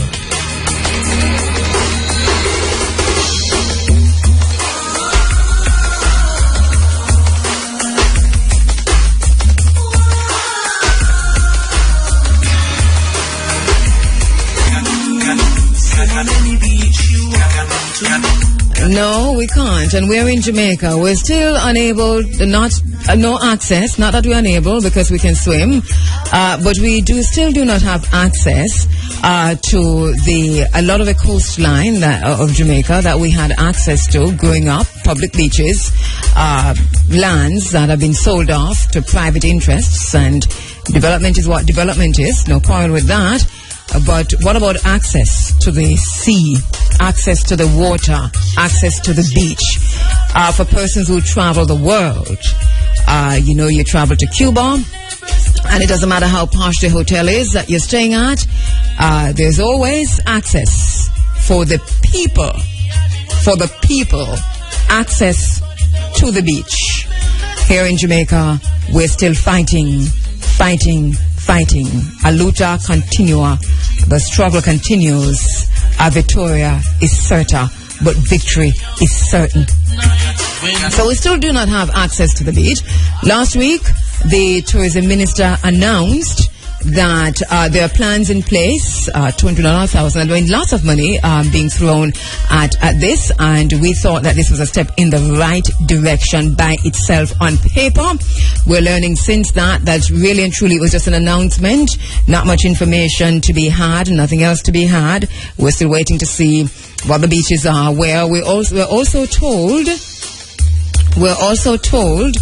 that one of the things that will be happening that government is looking at, and this is through the Ministry of Tourism, is that there will be attention paid to one beach per parish. For those persons who live on the coast, if you're not in a landlocked parish in Jamaica, you don't know that you have 100 or so beaches. I mean, for those people who live from, say, Portland to Negril.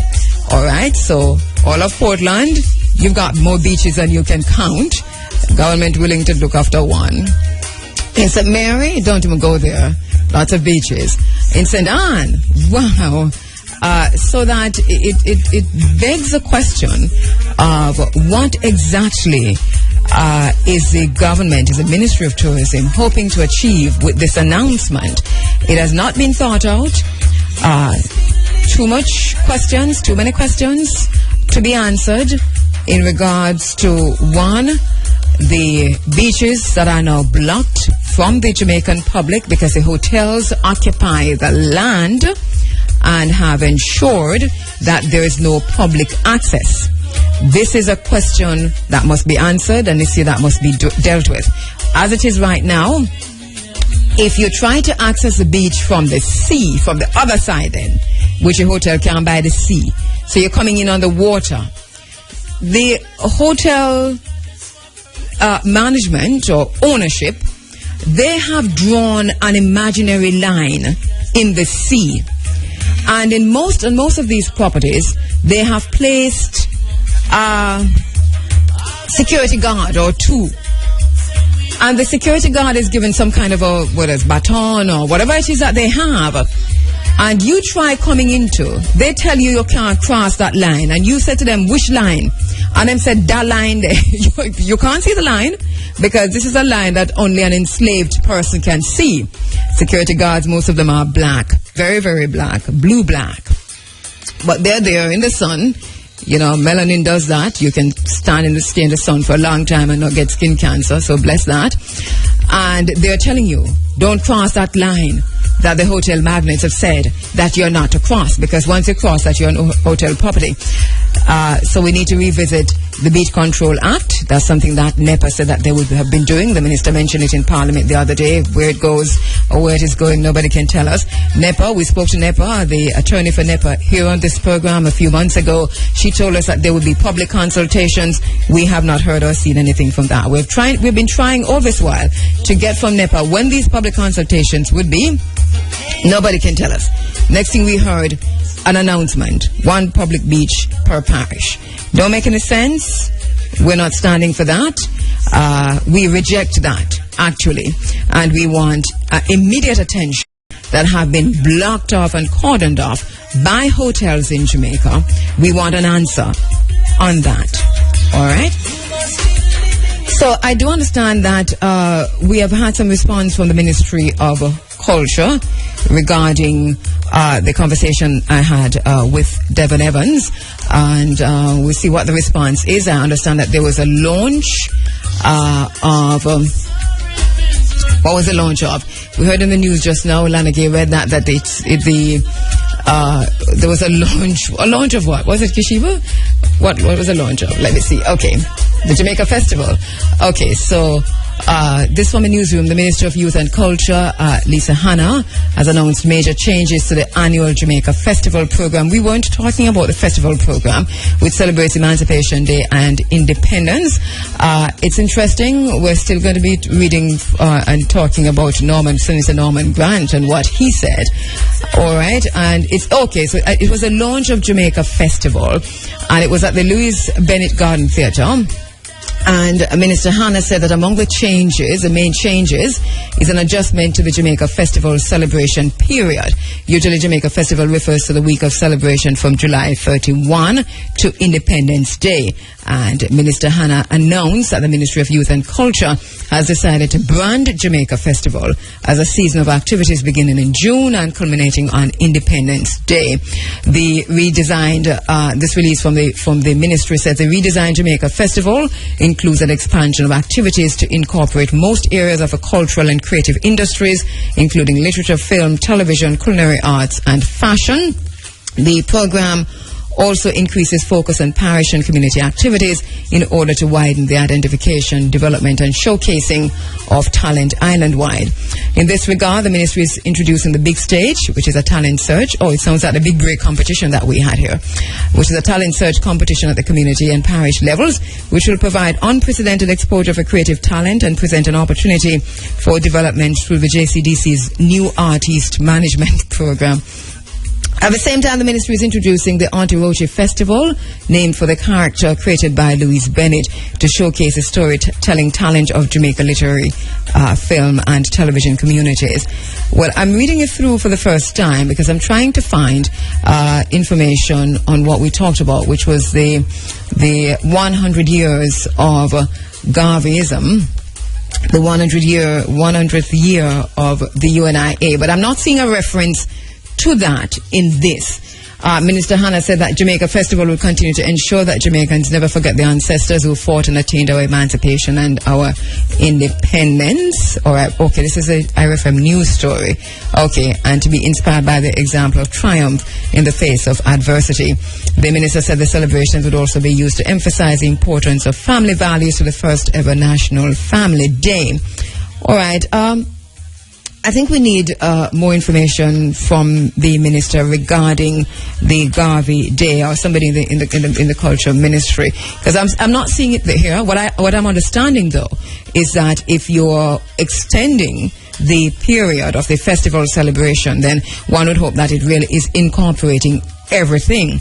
What is interesting, though, and must be noted, is that we are in a special year in relation to Mwalimo Garvey, which is the 100th year of Garveyism, and I don't think it could be contained in this document or in the launch. That, to me, would have to be a separate activity, considering the nature of what that is.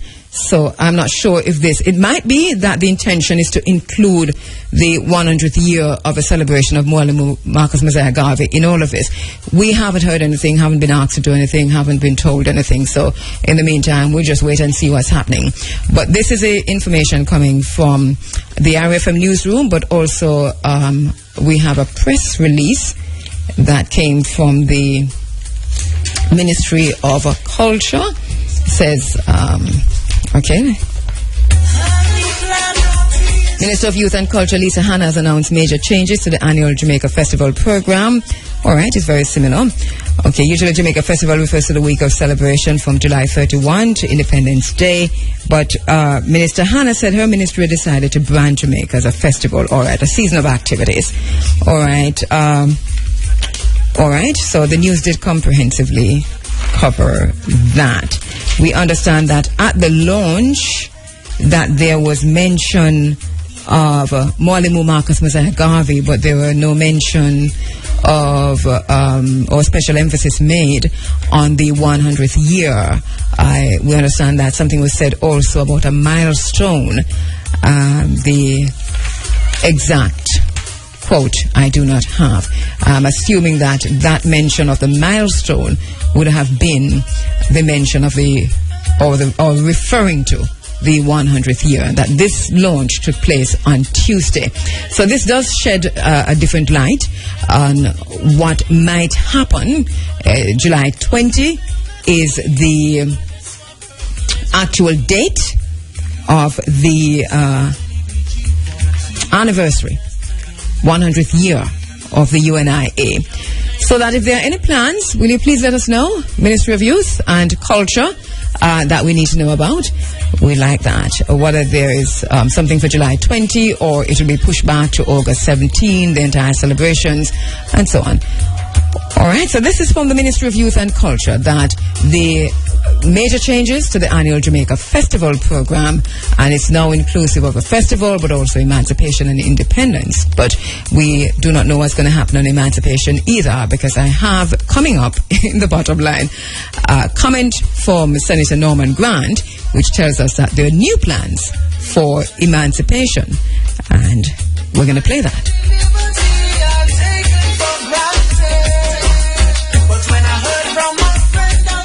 Now 9:28. Rise up, stop the corruption.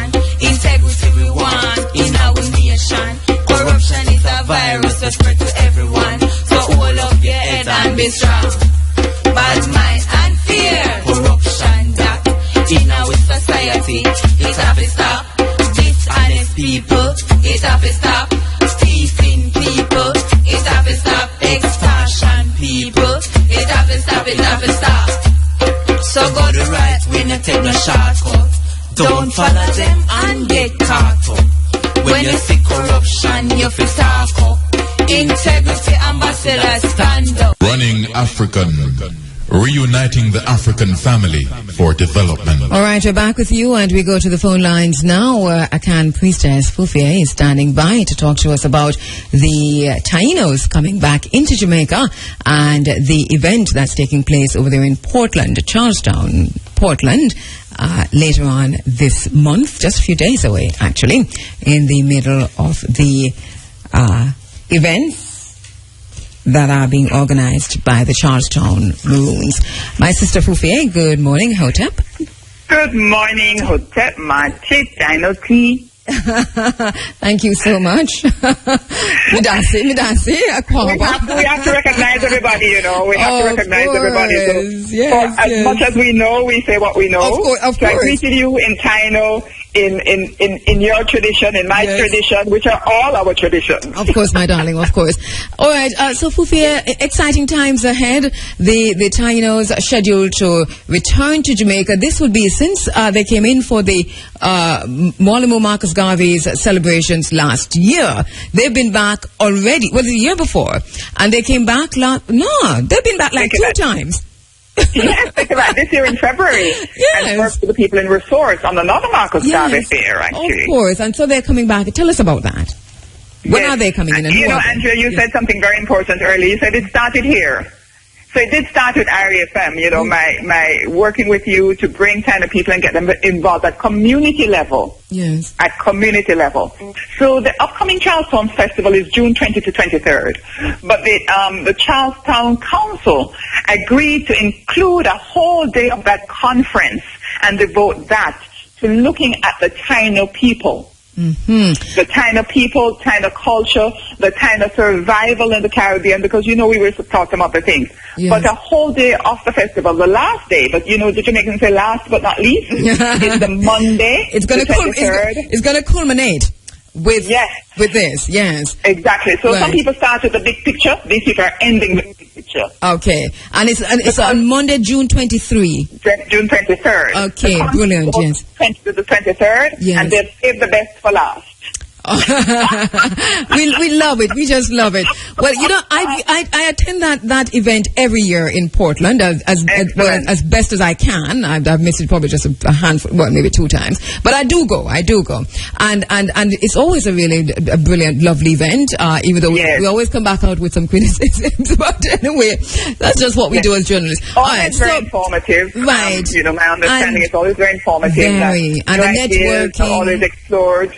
Yeah, always brilliant. So that it's going to end this year on the 23rd of June with Monday, June 23rd. Right, and what is it ending with? What are you calling it as? What we have is really a whole set of very, very well spoken. Oh my gosh, the speakers we have, Andrea, they're just out of this world. Mm-hmm. Speakers of international renown who are coming into Charlestown to talk about every aspect of Taino. The whole of the myth of Taino's non-existence. They died out of the Caribbean. To say no, that is not so. We know better now. Now Jamaicans know, but we have not been teaching this. Yes. We have not teaching this. So we are bringing these people in to support what we know, to get out there and say to people, we know it is true. The history books are changing to show that these people are our ancestors here. And I hope the honorable minister is remembering those ancestors when he says we don't want to forget our ancestors. Yes. I hope she's also thinking the Taino people too. They are Jamaica's first ancestors. Right, I'm sure that she is. And is the Ministry of Culture involved in this at any level?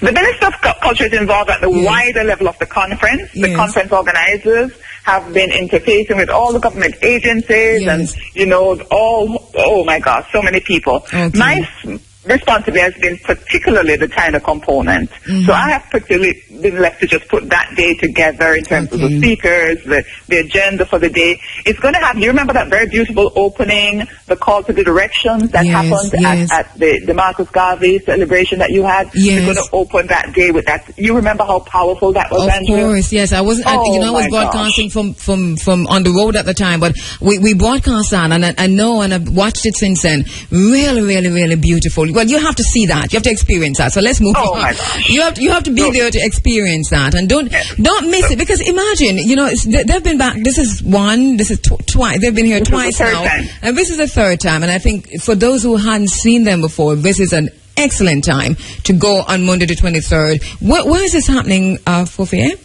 At the Savoyard in Charlestown, which is basically in Buff Bay, Portland. Yes. All right. And then who are the speakers who are coming in this year? Okay, well, we have some very interesting speakers. You remember Mukaro Borrero? Yes, he came for your activity. Of course. He's coming back again. Okay. And we again have 2 chiefs. We do have 2 caciques, Cacique Borrero, and we have another person, Cacique Jorge Estevez, and he's from the Dominican Republic. Very powerful person. He has spoken internationally all over the world. He's coming back. You have not met him. We also have a representative from the Taino Nation of the Antilles. You remember Cacique Sibanacan? Of course. He sent 2 representatives, Brooke and Gary Gray Sandy. Gary Gray Sandy is interesting because he's born Jamaican. But certified Taino. He has done all the DNA testing, so he's certified Taino. So we can't stand up as Jamaican people and say we don't know if or we don't know when. He's living proof that Jamaicans have Taino ancestry, we claim Taino blood in their veins. We claim that identity, understanding our history. Yes. Exactly. So what we need to do, having claimed it, we need to do those things that really allow us to take possession of it. Okay. And this is part of that. To define our Jamaican-ness. Yes. With respect to where does our Taino ancestry fit in? I am Jamaican, what does that mean? Right. And when we say what does that mean, that must include something Taino, not just the African, but everything that we are, and Taino is part of that. All right, understanding who we are. We say we are African in the African space, but then there you go. So the Tainos, when are they coming in, and we only get a chance to see them at that venue on that day? Yes, unfortunately, they're coming in just for the conference this time, and that will be their primary involvement. We are exploring, because there have been requests for them to come to various places and do various things, so we are exploring the possibility of trying to fit something in the day after the conference, but that is still up in the air depending on, what their flight is and all of that, their flight times and all of that. So we're trying to see. Yeah, go ahead, Fufi. Yeah, we're trying to see how that could work. All right. I'm sure, Fufi, that we'll hear much more from you in this week leading up to the event, which is on the 23rd. And so people can watch this space, listen to IRA FM, and you'll hear much more about this, how you can be involved. It would be very good if the schools could just descend on Safu Yard on the 23rd. Yes. I just heard Amina talking about her culture agents. This would be excellent for them. Of course, broaden their involvement and meet some people that they can use as resource persons later on. As a matter of fact, it is right after the big meeting in Kingston on the 19th. Exactly. Hint, hint, Amina Wanjira. I'm going to be at that meeting too, so. All right, you're going to be there too, Fufi. Yes, I made a note, yes. Okay. My folk group, Car Folk Singers, was involved in a probably limited way at the start of that culture agent program. Okay. And so I feel I should go and support. Of course, yes. All right, so we'll hear much more from you. Thank you very much, Fufi. And good work. You've understood and recognized and know your purpose, and you have been living it and you're walking in it. Thank you very much for doing this. You're so kind. Thank you. And thank you. I hope to see all your listeners there on the 23rd. On Monday the 23rd. Of course, we do encourage you to go out and see. All right, thank you, Fufi. Walk good. Thank you so much. All right, Medasi, my sister. All right, it's the Africa Forum, Running African. Informative. Change. The time is now and the place is here. Andrea Williams on IRA FM.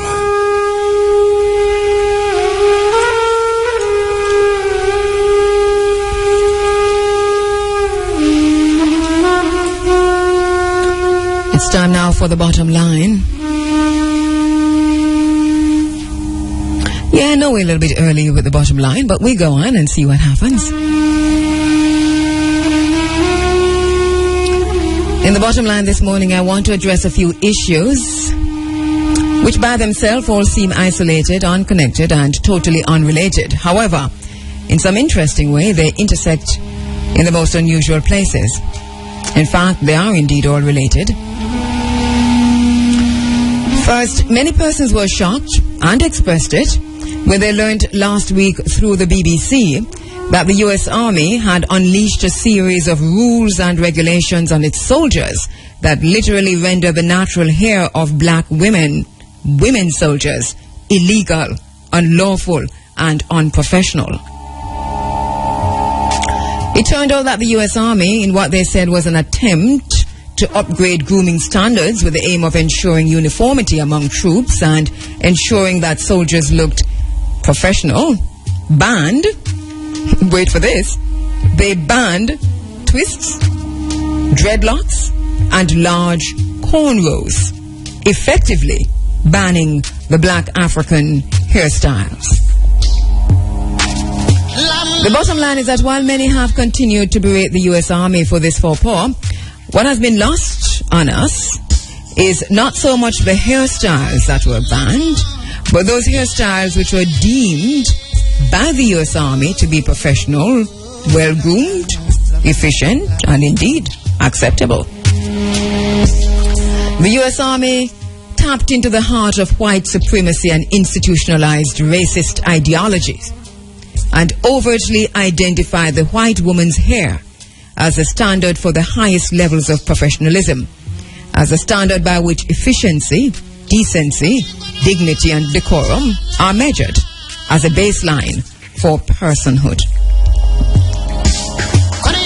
The bottom line is that too many of our black sisters and brothers have bought into this white supremacist ideology and continue to cream, straighten, curl, and generally getting rid of their natural hair, getting the kinks out in order to fit into a system that will never accept the race as equal, no matter how straight the black woman's hair or how long and blonde her wig.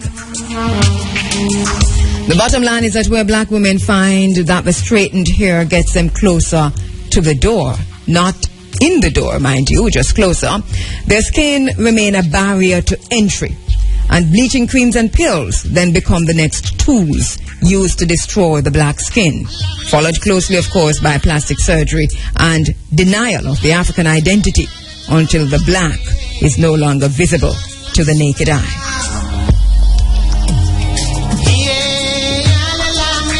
The bottom line is that black African women, whether in the U.S. Army or the Jamaican Police Force and other institutions, including those run by private sector interests, are under extreme pressure to deny their Africanness in order to fit in with a white supremacist ideology, a white supremacist thinking.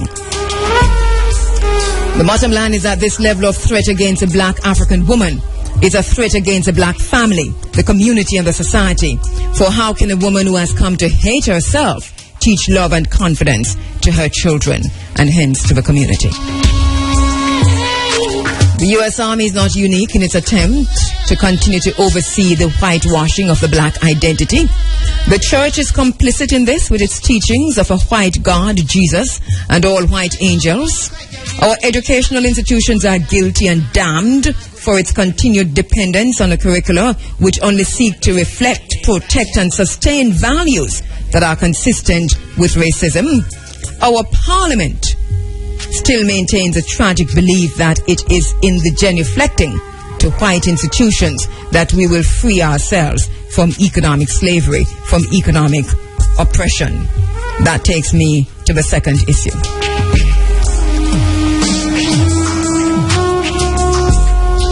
Watching CVM TV's Live at 7 a few evenings ago, one of the guests, Member of Parliament Raymond Price, referred to the prayer said by parliamentarians at each sitting of Parliament and the fact that the prayer beseeches God through Jesus Christ to ensure that as these independent emancipated parliamentarians meet, that their council may ensure and guarantee the safety, honor, and happiness of the Queen of England, but not of the people of Jamaica.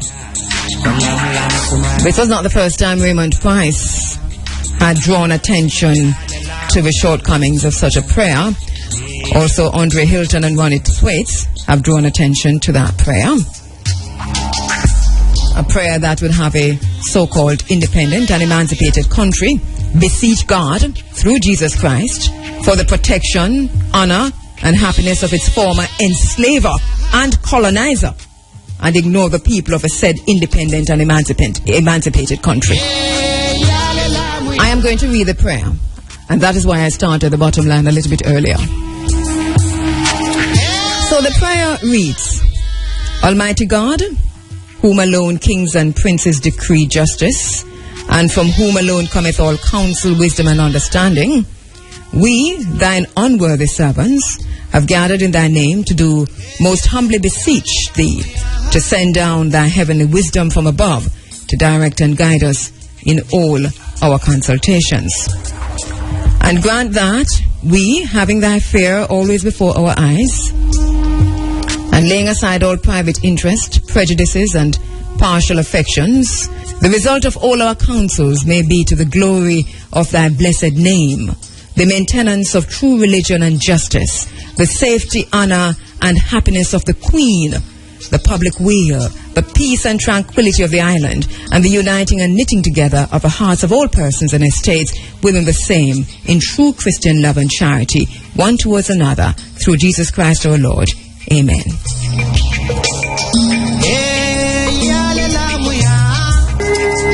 I don't want to get emotional, and I don't want to cry, but this is what is happening in our parliament. When parliamentarians gather, they first of all ask God to protect the Queen, that she be safe, to protect her honor and her happiness. And so many of our young people are unhappy in Jamaica. Jamaica is a traumatized society.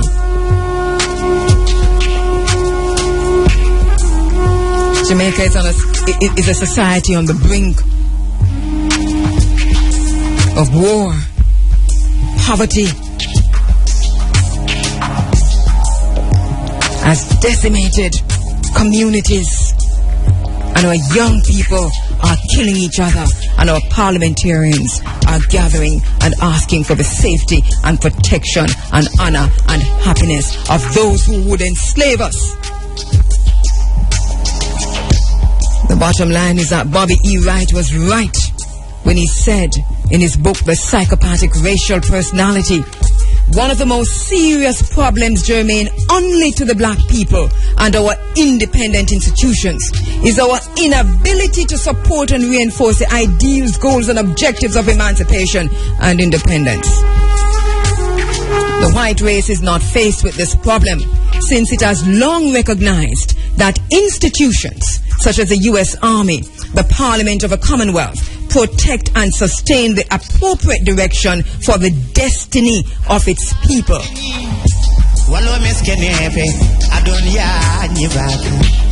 That brings me to the next issue.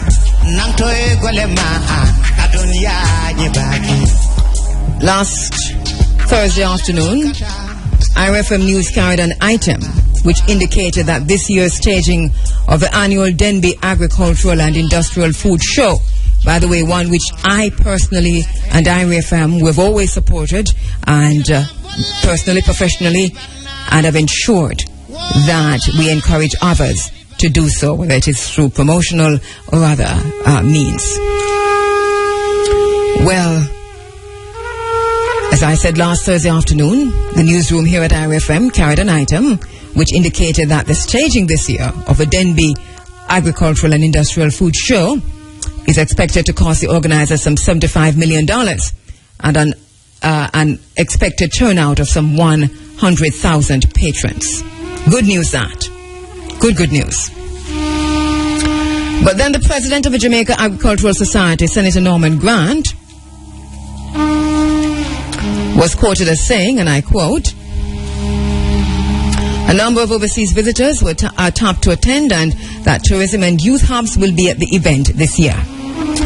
The bottom line is that Jamaica's youth minister is also Jamaica's Minister of Culture, under whose portfolio the annual Emancipation celebrations, held at Civil Heritage Park since 1998, we want to go on record again as saying we have to do this.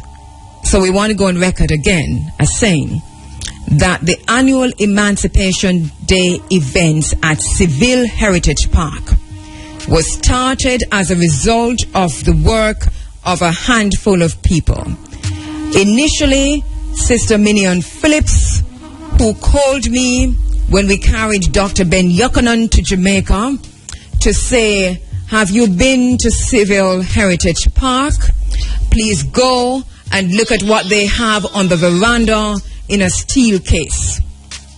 We went and they had the remains of our ancestor.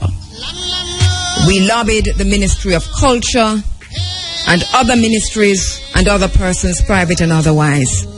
And out of that was born two things. One, we returned, led by Sister Minnie, the remains of one of our ancestors, Crystal, to Ghana for one of the biggest events ever held on the continent of Africa, as people gathered for the reburial of ancestors taken from Ghana from the United States. 1998. We're saying this because the history is important. Sometimes we have to go back and fetch it. The bottom line is that Jamaica's youth minister is also Jamaica's Minister of Culture, under whose portfolio the annual Emancipation celebrations held at Civil Heritage Park since 1998 falls. Jamaica's Junior Tourism Minister is on the record as saying and defending that Black History Month should not be celebrated. Black History Month, he says, is an American construct and therefore is not relevant to Jamaica. Is it any wonder then that Senator Norman Grant has made the following pronouncement regarding what appears to be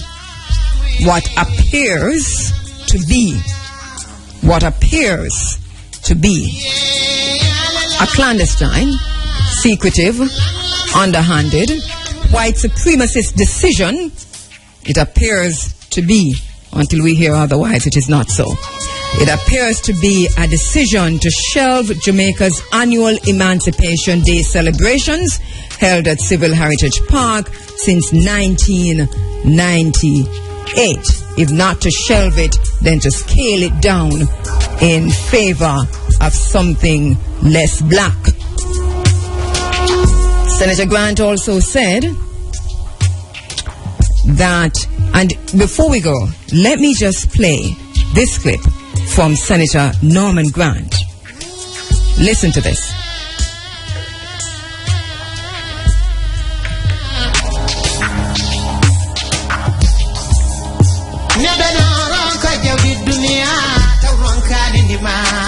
It is important that this year Dembe attracts 80 to 100,000 patrons, moving them from all across Jamaica. And we have strategically chose August 1, 2, and 3 to reignite the spirit of emancipation.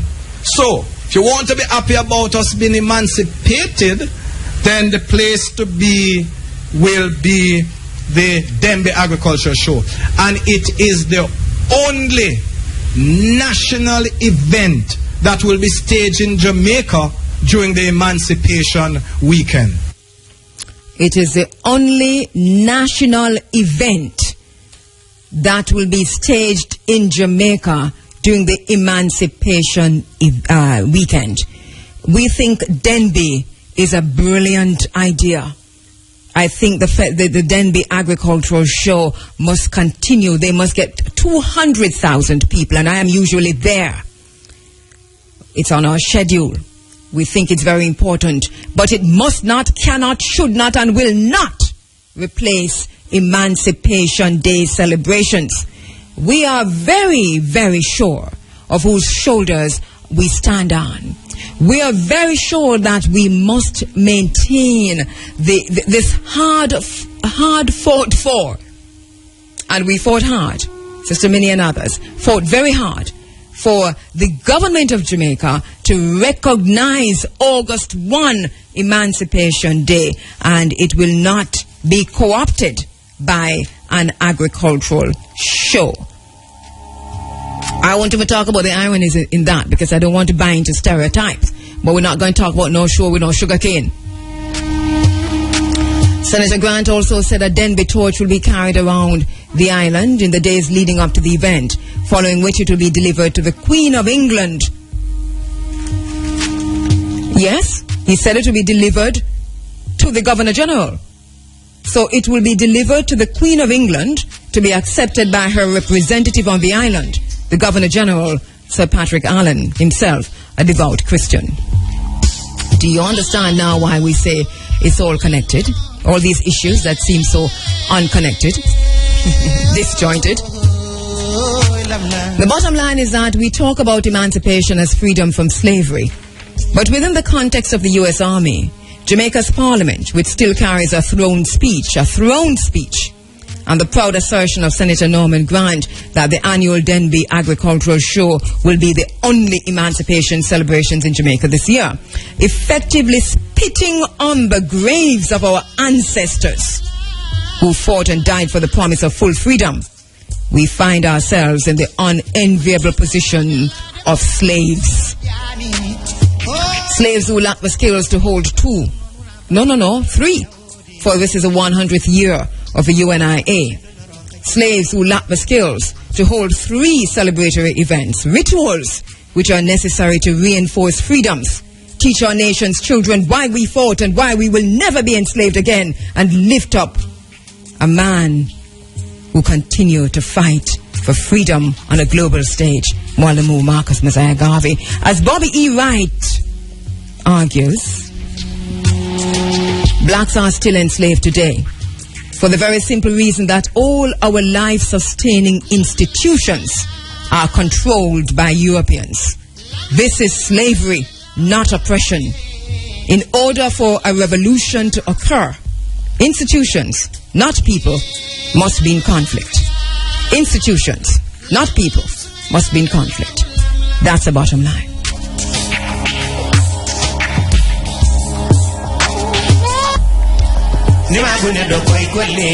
This is our leaving you on the Africa Forum, Winning African, for another day.